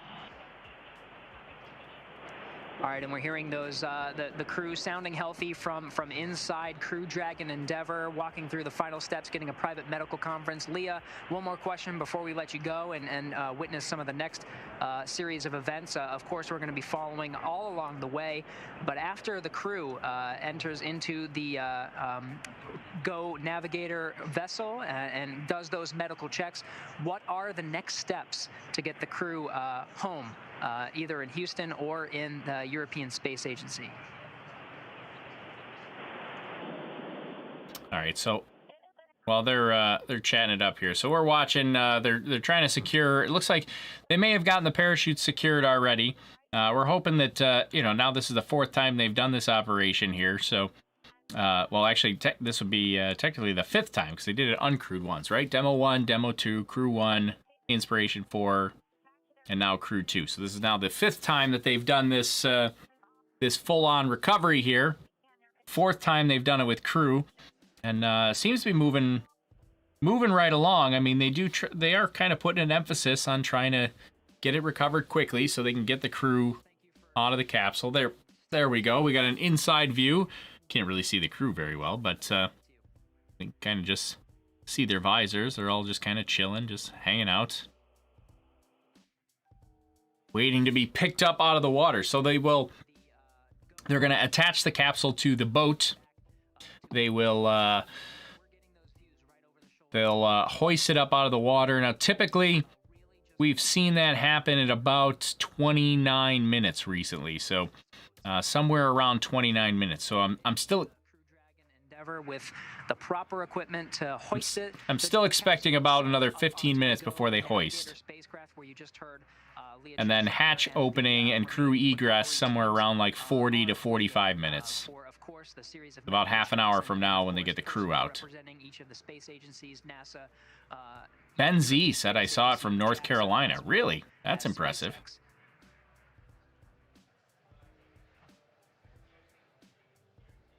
What if they break the contract? Are they going to return to sender? I don't think so.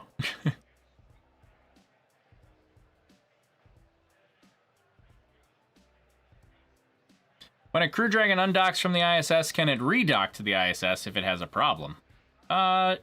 Sure. Yeah, I mean, I don't see a reason why it wouldn't be able to.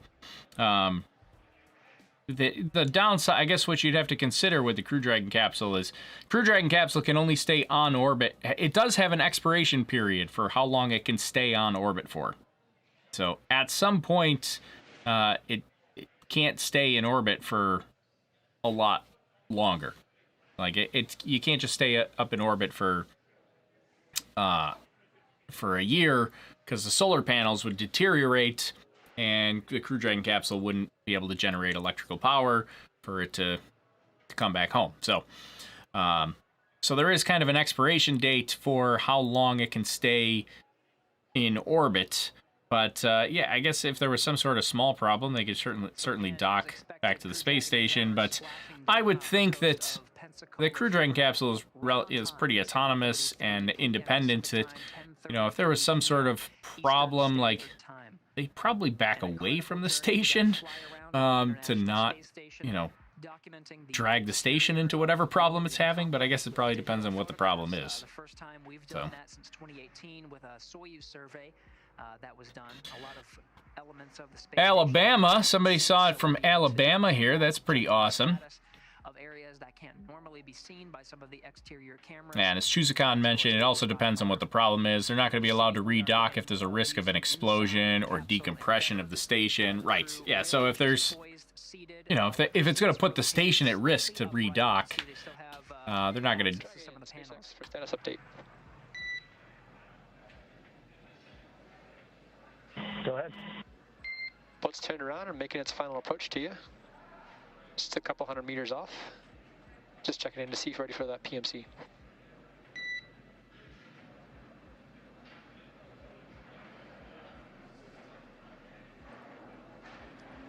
We are ready for the PMC. All right, in work. Next person you hear from should be a Nell. So I think this is a medical conference, like personal medical conference. What PMC is.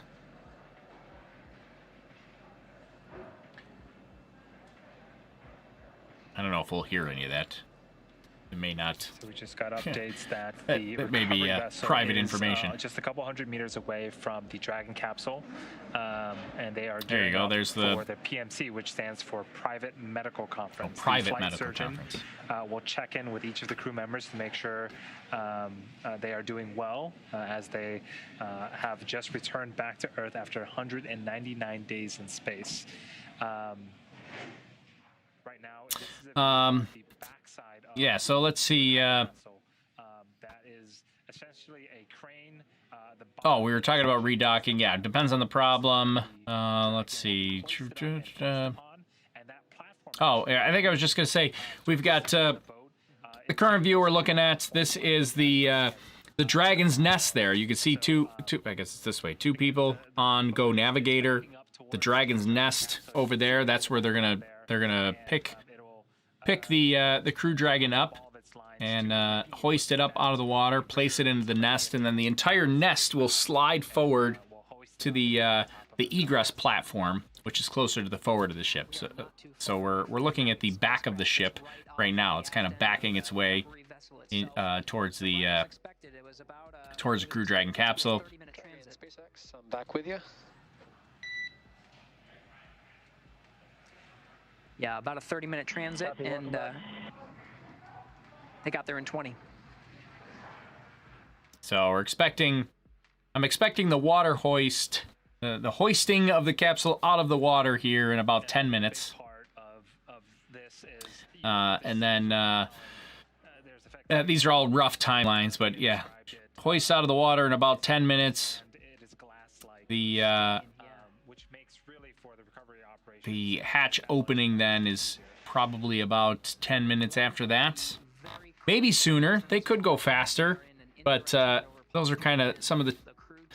I try to adjust these times after every single launch to get to see if we can get them a little more accurate each time, but that's kind of been the trend the last couple of recoveries. So about 29 minutes for the hoist, T plus 29 for the hoist, T plus 40 for the actual hatch opening, and then the crew comes out, you know, a couple minutes after they open the hatch, 5 minutes or so.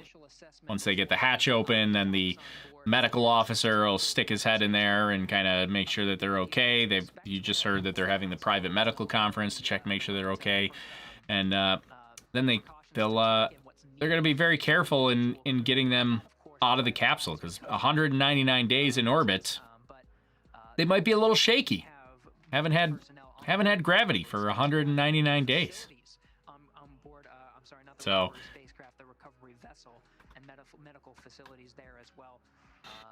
And of course, it'll be a time for the docks to do those initial checks before they... Let's see. Greenstonian, wouldn't they have more experience recovering with resupply cargo dragons too? Oh yeah, that's true. Yeah, we were counting how much experience they had recovering these, but yeah, I didn't even consider like the cargo missions. So yeah, you could add those on as well. Kimbrough, McArthur, Aki Hoshide, all Greetings from Northwest Pennsylvania. Hello, Northwest Pennsylvania. Why aren't they landing on land like Blue Origin? They would save a lot of money. Actually, well, probably not actually, which is the interesting thing. The problem with landing on land is it was a much tougher certification process. You would have to do a lot more testing. You'd have to have a lot more redundancy, a lot more safety involved in the propulsive landing on land operation. Which, I mean, Blue Origin's like New Shepard capsule, like that's or New Shepard rocket.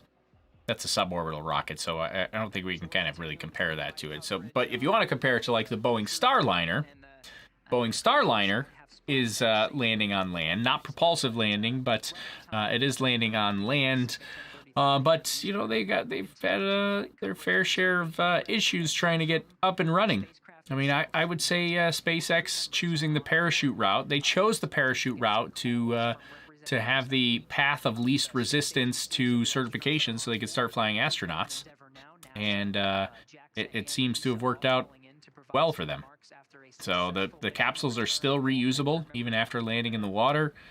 So I think they're doing pretty well with the water landing idea. Let's see, what else did I miss?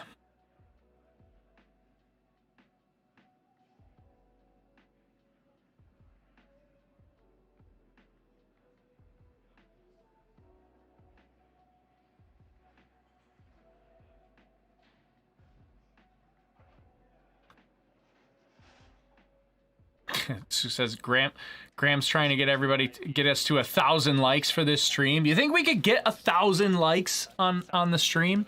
We're at I'm showing 635 right now. But there's 1,800 of you watching right now. That means that more than 1,000 people haven't clicked the like button but are watching, which is just it just goes right to my heart. Like, if you just, I mean, the like button just helps out so much, and there's over 1,000 of you that are watching that haven't clicked the like button. I'm trying to lay the guilt on like super heavy. I'm not sure if it's working. Oh wow, it is working. Look at all the likes that just came in. Perfect. Let me go back into it. Let me see if I can. Oh, it hurts my heart, the people that didn't like the stream. I try to do the best that I can to earn your... I'm trying not to smile, I can't do it. But thank you. Look at that. We pretty much got it up to, almost got it up to 1,000. We're getting close. We're at like 980, 995. Get you 1,000? 1,000. Come on, it's gonna sit at 995. There we go. But pushed it over 1,000. Perfect. Thanks, guys. Appreciate that. Let me go. And I lost my place where I was talking. Michelle Becker, welcome to the ground control. Michelle Becker became a member. Thanks, Michelle. Thanks for joining the channel, supporting the channel. Welcome to Space Lobster Nation. Lobster Fest is on. Land landings an added layer of complexity that may compromise capsule integrity for reuse, says our moderator Chusicon. Yeah, a lot of complexities for land landing. I mean, it sounds simple. Like, I get it, that it sounds simple. You land it on land, pick it up and go again, but that has its own complexities. I mean, the water landing, like, sure, it looks complicated just because you're seeing parachutes and you're seeing boats and jet skis and fast boats and the ropes and the recovery and all that kind of stuff. But land landings, they definitely have their own. They have their own complexities for sure.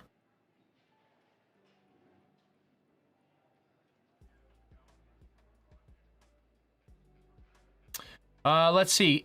Corporal USMC retired. Shared a video with us on the Discord, which my moderators just sent over. And he says that we're allowed to show it. So we will. Let's see if we can. Let's see. How can I do this? Oh, here we go. All right. I'm going to show.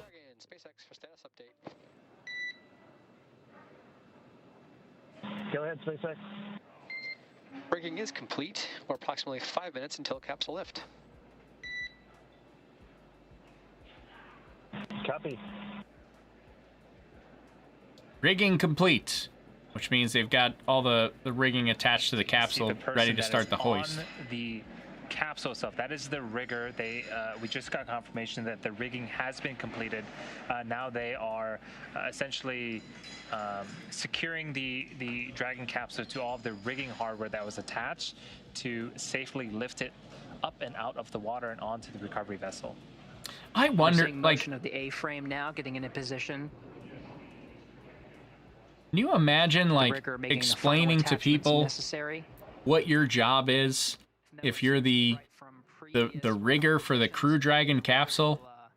Like, what do you do for a living? Well, I wear a wetsuit. I climb on top of a capsule when it comes back from space. I swing on it for a little while, like a monkey for a bit, attaching all the ropes and rigging and everything. And, yeah, then I get to just cannonball into the water right before they pull it out. It's usually what they do. Right before they pull it out of there, he's gonna just, I mean, he's not gonna actually cannonball, but he's just gonna jump off the capsule. All right, I'll show Corporal USMC retired's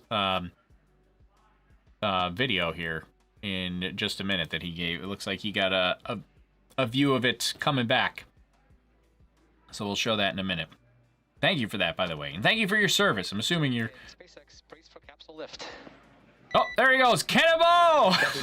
There he goes. I think he actually did a cannonball that time. Complete, attaching the all of the connection points to Crew Dragon Endeavour, making sure that it is stable as the A-frame itself, using hydraulic lifts, hoists Crew Dragon Endeavour out of the water onto that circular frame there you see at the base of the ship. That is the Dragon Nest. Brett rates his cannonball an 8. An 8? I was gonna put it up at like a 9.5. Like, that was a fantastic cannonball, if you ask me. I was just pumped that he actually did it. Schedule, we were expecting Dragon lift to begin at L plus 38 minutes. It is L plus 30 minutes now. So things continuing to go smoothly as part of Crew 2's return and recovery. They're pretty close to their schedule. Better and more efficient with their usual schedule. So this would put, they're maybe like 1 minute behind schedule from the last time. I mean, still ahead of schedule for their contract, but like 1 minute behind schedule from the Inspiration 4 mission.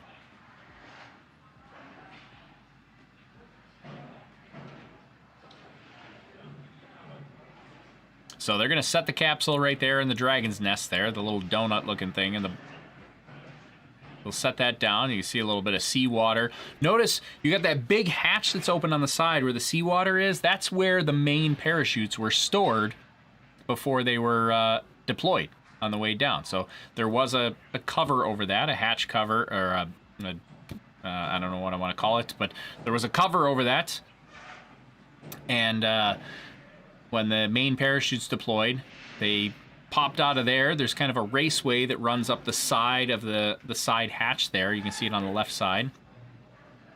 Up at the top is where the drogue parachutes come deploy from. So you can see another little hatch, which is actually where like all the rigging is attached. Is up at the top there.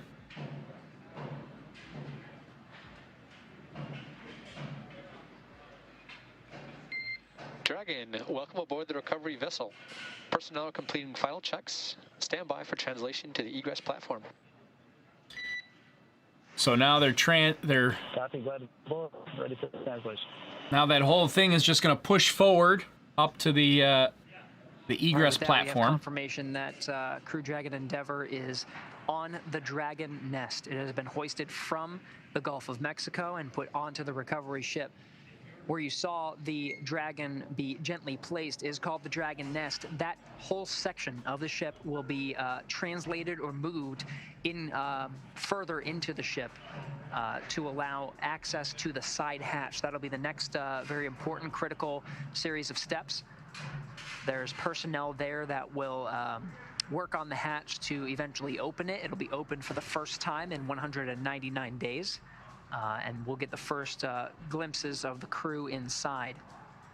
We should be able to witness egress operations as well. Each of the crew members. That is an interesting point. The side hatch, once they close the side hatch at launch time, it doesn't get opened again until the crew comes out on the boat, because they don't use the side hatch when they're at the space station.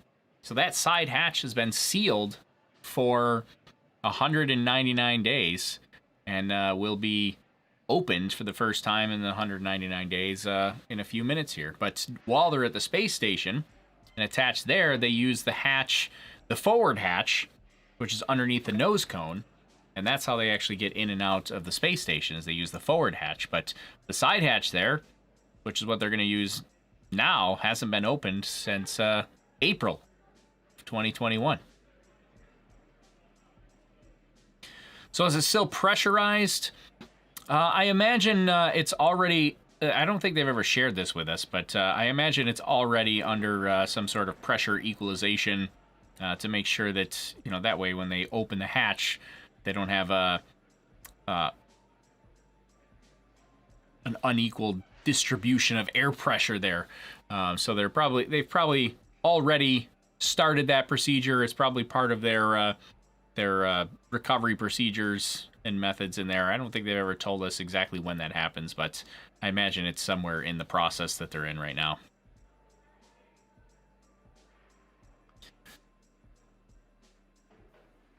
So for those of you just joining us, the Dragon capsule has been lifted up and out of the water and is on the recovery vessel. We just saw a few shots of the crew on board the ship. What they're doing is securing the Dragon onto the ship to make sure it doesn't move as, again, it's being translated or moved towards the egress. Okay, so while we're waiting for the translation here, let's take a look. This is video footage, an exclusive view from our friend Corporal USMC Retired. Took this video tonight of the Crew Dragon re-entering. Has given us permission to show it here, so thank you very much for that, and thank you again for your service, I'm assuming, based on the name there. But let's take a look from Corporal USMC Retired. Look at this. Look at that view. Look at, you can see that real clearly streaking across the sky. Like, you see the tail and everything. Look at that. That's pretty. Oh, there you go. All right, that's it. That's the. I think there was a second one too, he said. All right, so they're just about to translate forward here. See, I think there was a second one. See if I can find that. Let's see, move that over here. I'll work on that in the meantime. There you go. Now you're seeing there's that translation. Capsule translation there, heading towards the egress platform. I saw that. You saw. Whoop. There you go. You can see the SpaceX Crew still has, they got their little gas masks on. Again, that's because of the hypergolic fuels that could still be in the area. They're going to take all precautions, take some measurements, make sure it's safe and good to be around. And let's take a look at the Corporal's second video here. Let's take a look at the second one. Look at that streak right there. This is a fantastic view. We'll put the timeline back up so we can see that. There you go. From our friend Corporal USMC Retired. Thank you very much for that video footage of the actual the capsule streaking across the sky from Dauphin Island. Where is that? I gotta look and see where that is.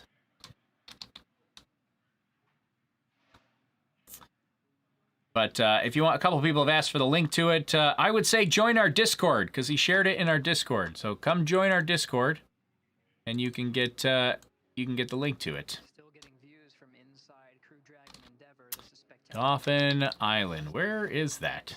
After the Dragon itself splashed down in the Gulf of Mexico for the second time. Now, just Oh, that's pretty close. That's pretty close to Pensacola. the crew has been hoisted onto the recovery ship. There you go. For those of you that need to know, Itself has been for those of you like me that need to know where it is.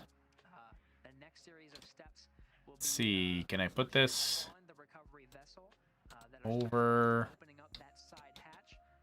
here? We have medical doctors And it is. them after that. They'll Where is it? initial, Right here? care and assessment, Is this it? Or no? This is it. Right there. There it is. outside the Dragon and putting them into medical Technically in Alabama, support to conduct a series of initial right? That look about right. They are flown by helicopter back to shore. The recovery vessel takes So there we go. It's a town in Alabama on the Gulf Coast. they can get right on an airplane Perfect. and fly home within a very Well, thank you again. It's Corporal USMC retired. all crew members. Thanks for sharing that exclusive video there. And you can jump on our Discord, join our Discord. He's got a link right to it on our Discord if you want to do it on there. He says they were on the easternmost edge.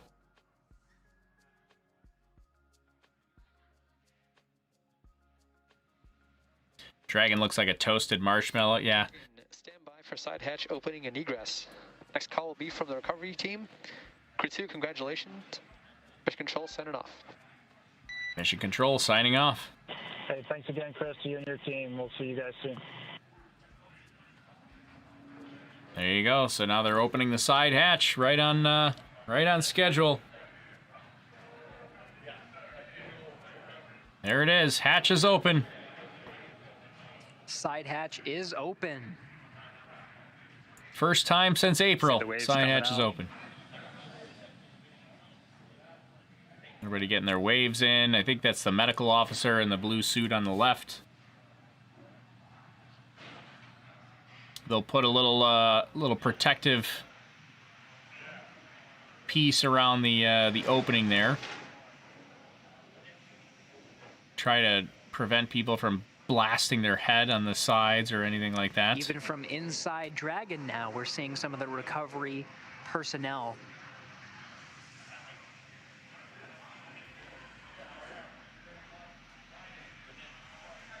The first humans that these crew members have seen on planet Earth for 199 days. I think Fur Rainman and Demjod over on Twitch are feeling they're feeling like I'm neglecting them. We actually have to remove the footrest underneath the seats. I see the chat. I see you there over on Twitch. You're not hiding. I see you. Are they able to walk? Kind of. I'm gonna put it at kind of. Like they probably still have some strength, 40 minutes. and After splashing down in the Gulf of Mexico, the side hatch is open. it really kind of just it's a person by person basis. Like they're likely going to be pretty weak because they haven't been in gravity for 199 days. And some people take it better than others. So some people have a little bit of strength that they can kind of stand right up. Maybe a little bit of shakiness. But some people, you're kind of just a puddle and just don't want to stand up. So I think they usually try to get them to stand up and get out of the capsule and kind of stand right away. And usually somebody's there kind of, holding them, or sticking pretty close to them. Make sure that they don't fall over or anything. Thumbs up. They are Look at that. good. Live streamed from on the recovery boat. Spectacular. All right, here we go. We're seeing the crew now. We should have egress in pretty much any minute. I mean, they're open. Like, let's do it. Get them out. You got to do all the. You got to get the pictures and the video and do all that kind of stuff. And now it's time to unstrap. Let's get them out. Graham says he'd call for the wheelchair and roll out in style. I mean, they kind of did that. Didn't they do that for Bob and Doug? Didn't they put him on like a stretcher, basically? But then on Crew-1, they did not do that, if I recall correctly. They definitely did not do it on Inspiration 4, but they were only in space for like 3 days, so that's not as big of a deal. Who did they carry out? Was it Bob and Doug? Yeah, I think Bob and Doug they put on a stretcher. They kind of carried him out and put him on the stretcher there. But then on Crew-1, they didn't, if I recall correctly, they did not do that on Crew-1. They kind of, you know, they kind of stood them up and then just stood next to him like, all right, you got this? Are you okay? You all right? I'm right here. I got you. I got you. Don't fall over. But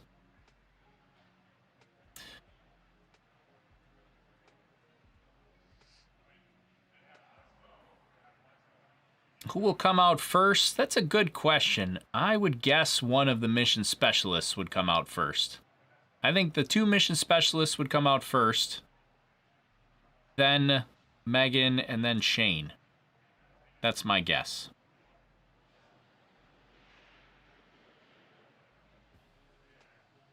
I don't know which specialist would come out first, but I would guess either Aki Hoshide or Thomas Pesquet comes out first. I'm gonna bet. Let's see. Let's take a poll in the chat. Who do you think's gonna come out first? Before you get spoilers, who do you think is going to come out first? I mean, it doesn't have to be the mission specialist. It could be Shane Kimbrough, the commander. Could be Megan McArthur, the pilot, Aki Hoshide, or Thomas Pesquet that are the specialists. So who do you think's going to come out first? Let's see if you're right. A lot of people saying Thomas. Thomas Pesquet is the rookie. He's first. I'm kind of leaning towards Thomas as well. Graham says Shane or Megan. They have the most direct path. Yeah. See, I don't know. I'm not sure. I don't think they'll take Shane or Megan out because they're kind of like the officers of the ship, right? Don't they generally come off last, like captains last? John says ladies first. So you think Megan's coming first? I don't know. I think Two-Man says Shane's first. Eric says it's whoever needs to go to the bathroom the most. Captain goes down with the ship. Yeah, well, that's why I said the captain comes out last. The commander. That would be Shane. He's going to come out last. I think Shane's coming out last. I think Thomas comes out first.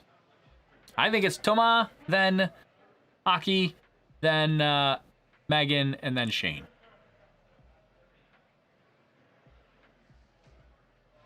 That's my thought.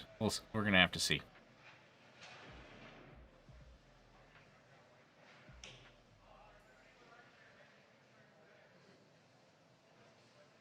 The commander comes out first. Captain goes down with the ship.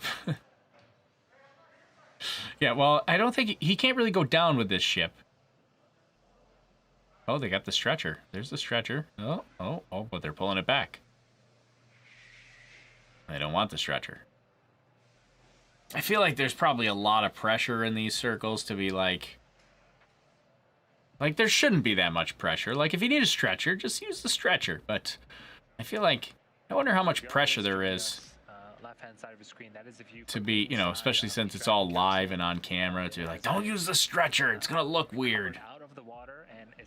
I hope that's not a thing. I hope they just use the stretcher if they need to use a stretcher.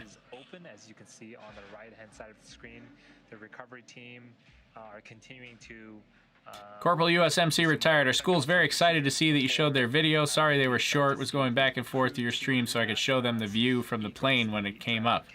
Well, that's all. I'm happy that they were... I'm happy that you let us show them, which is pretty awesome.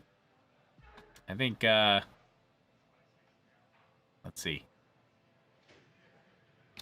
Oops, didn't mean to lose our... What happened to our view here? Oh. Hold on. We lost our view. We got the map instead. We don't want that. Let's see, go back to here. There we go. I was trying to show the Corporal's video again. Because it was kind of awesome while we're waiting for the crew to come out. Look at this. The live video from the Gulf Coast of crew. I guess it's not live now, but it was taken live. Corporal USMC retired. Look at that. I'm so amazed at how clear that is. Like, even with the tail, like how clear that tail is, too. That looks awesome. That is awesome. I love that video. That's fantastic. Thanks for sharing that.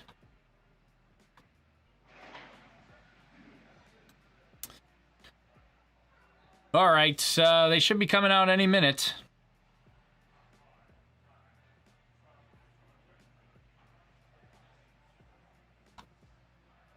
I think whoever's closest to the door is coming out. See, I think they do it a little more like ceremoniously. Is that a word? I think there's some tradition and ceremony to it, but we'll see.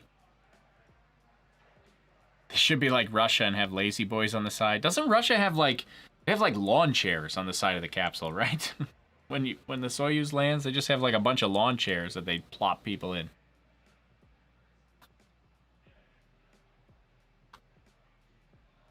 Draw straws. The longest straw goes out first. Here you go.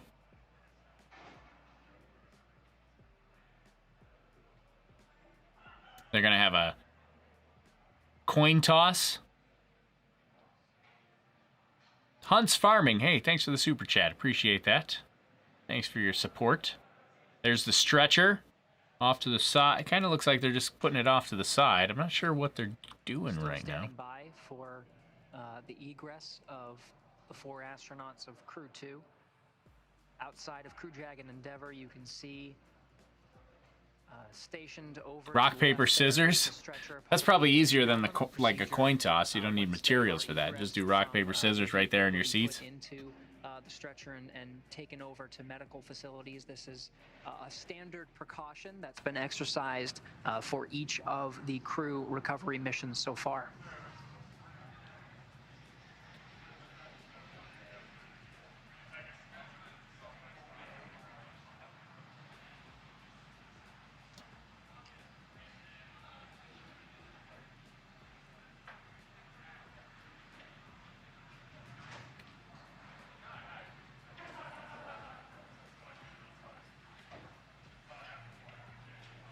Let's see what our, you can see our WB-57 still in the area. Just doing laps around the Crew Dragon. What's this thing here? Is this the, this might be the helicopter. RAP Romeo Alpha Papa 701. This might be the helicopter coming to take the crew back to Pensacola.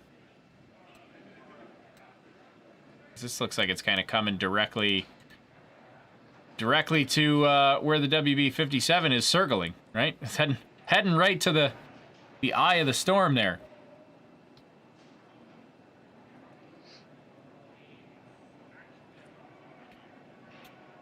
Oh, somebody's coming out. Oh, and they are bringing the stretcher.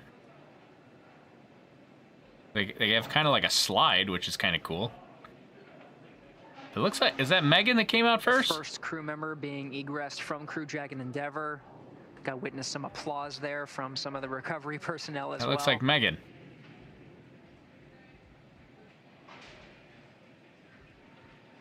I think that's Megan, right? Megan McArthur's the first one. So whoever, all the people that said ladies first, I guess you're right. It's hard to tell which crew member that was.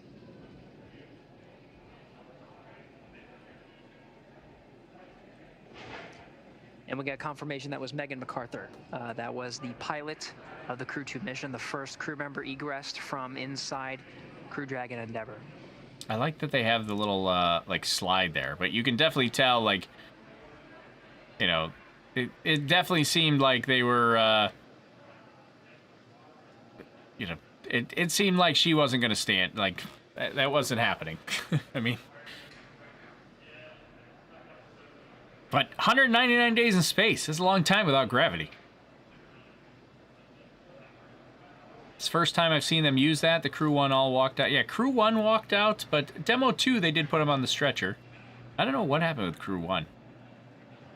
Romeo Alpha Papa 701 is the helicopter. Yeah, so I mean, don't be confused by... I think a couple people are confused because it's an airplane icon on Flight Radar 24. I mean, sometimes Flight Radar 24 gets a little bit confused. It doesn't know whether it's an airplane or a helicopter, and it just defaults to airplane. I've seen that happen many times, but yeah, I think Romeo Alpha Papa has got to be a helicopter there. It's at 300 feet in altitude, so it's flying 300 feet above the Crew Dragon right now, so it's involved in the operation. It's buzzing the tower here. Pretty sure it's about to land. 'Cause it's what's it at here now? Here, let's get off of this. Yeah, still showing 300 feet.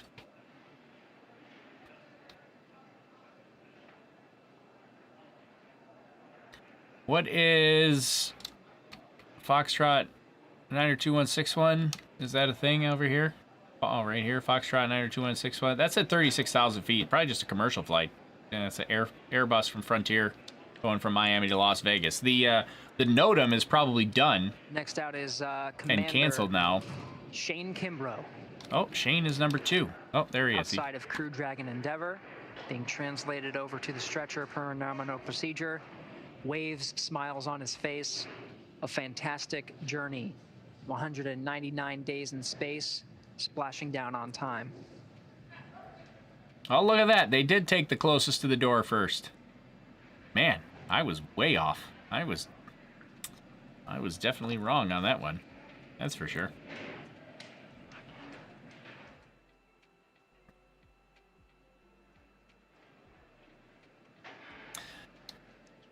You got it all backwards.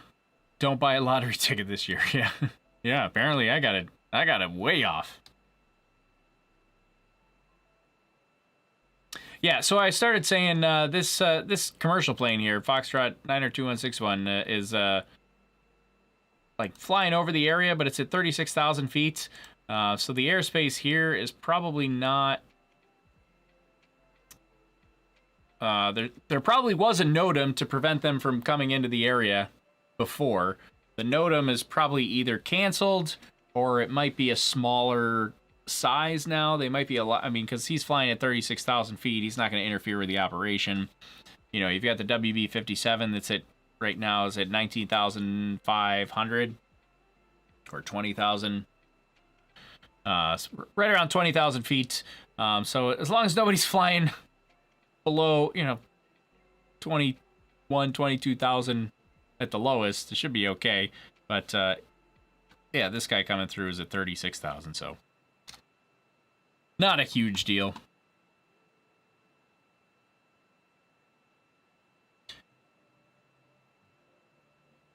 All right, let's wrap these guys up. Uncle Tori's getting tired. I'm gonna go to bed soon. Time is it? 11:30. Had a long day. Busy day.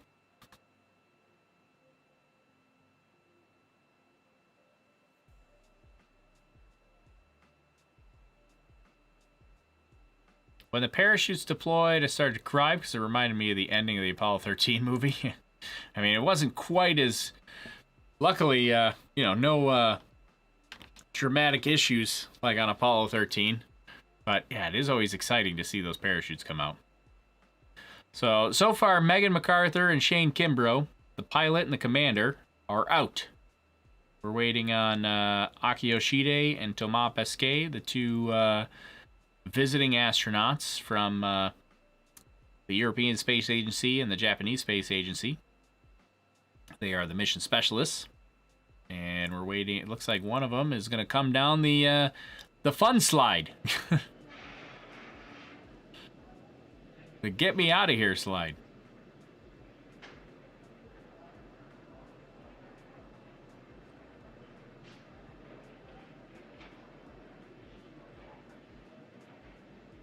And here comes the third member to egress the capsule. Looks this like is Aki Hoshide. Aki Hoshide. Yep, there you go. From JAXA, Japanese Space Agency. Yeah, look at, like, you just have, like, no... Man, that's got to be such a weird experience. Like, you could see him come down the slide, and he was kind of just like... Smiles from Aki.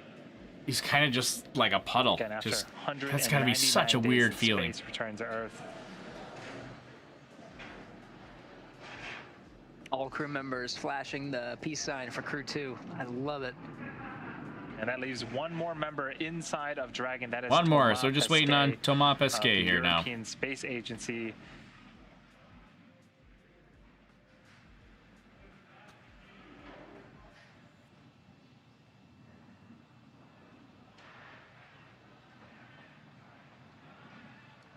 Graham says, how dare you doubt me? Yeah, you're right, Graham. All right, fine.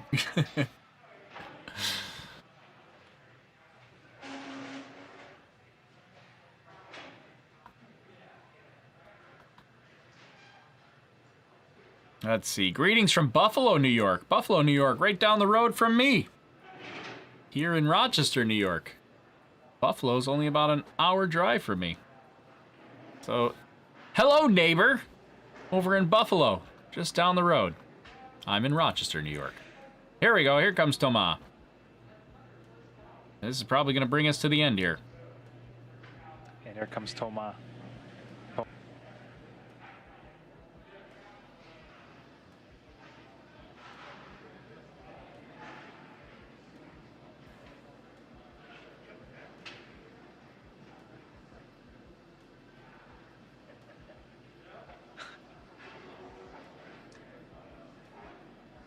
That's the ESA doc on board, checking in with Thomas Pesquet. It's the ESA doc, so that's from the doctor from the European Space Agency. Everybody flashing the Crew-2. Yes, I love it. Yes.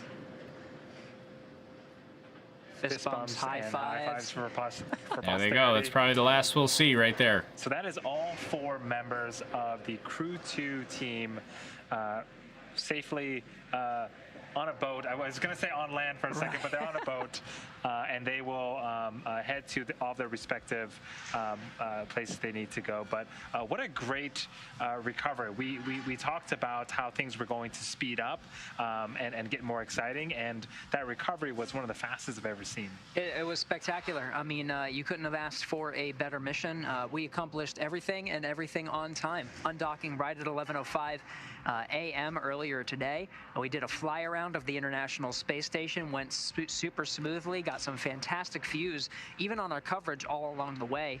All of the burns performed as expected. We did have an out-of-plane burn as well that was introduced just to make sure we were on the right course, but it set us up right for that deorbit burn on time.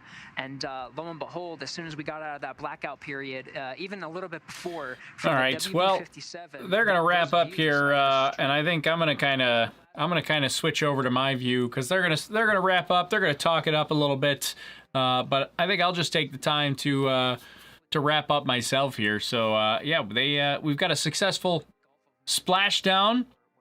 Pretty exciting event today. Splashdown recovered another crew from the International Space Station coming back from their trip up there when they left in April of this year. So these guys will now.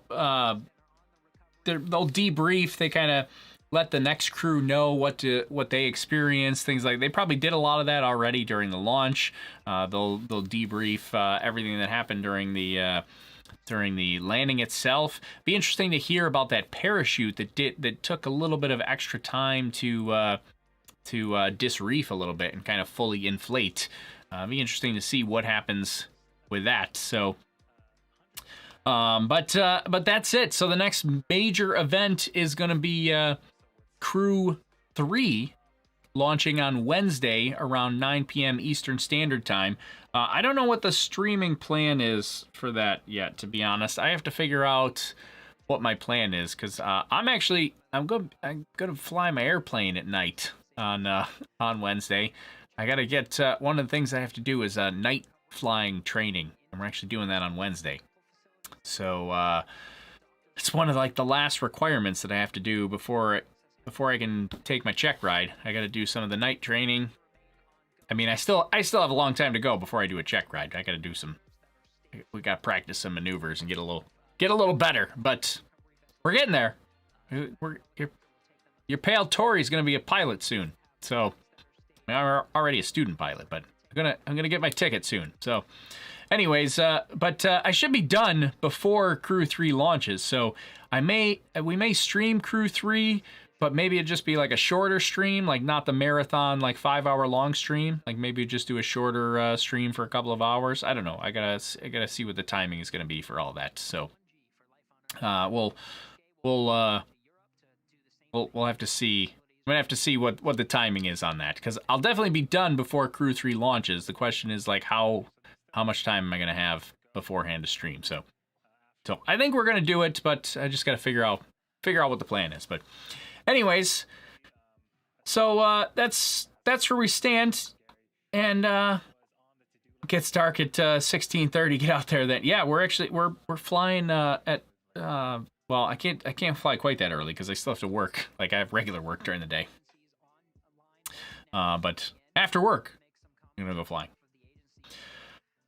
All right. Well, it was a exciting day here. I'm not sure how much longer they're gonna stick around, but I'm gonna wrap it up so that I can go to bed because I'm kind of tired. And I appreciate all of you guys for hanging out with us today and watching Splashdown. Another exciting crewed mission here comes to a close, and another one's gonna start Wednesday. That one's gonna be up there for another 6 months. So it's exciting to see astronauts flying from the U.S. again after so long without the space shuttle or any ride up to the International Space Station. And I'm sure Jim is excited to see American astronauts on American rockets from American soil. Right? That's what he always said. He wanted to see those American astronauts on American rockets from American soil. Exactly. We're missing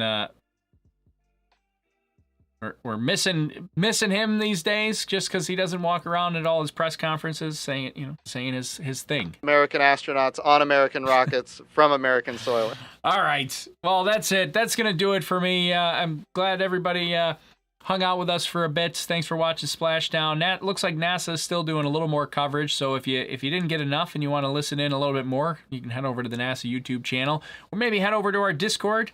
Chat it up with us a little bit. Join the Space Lobster Nation. Join our community.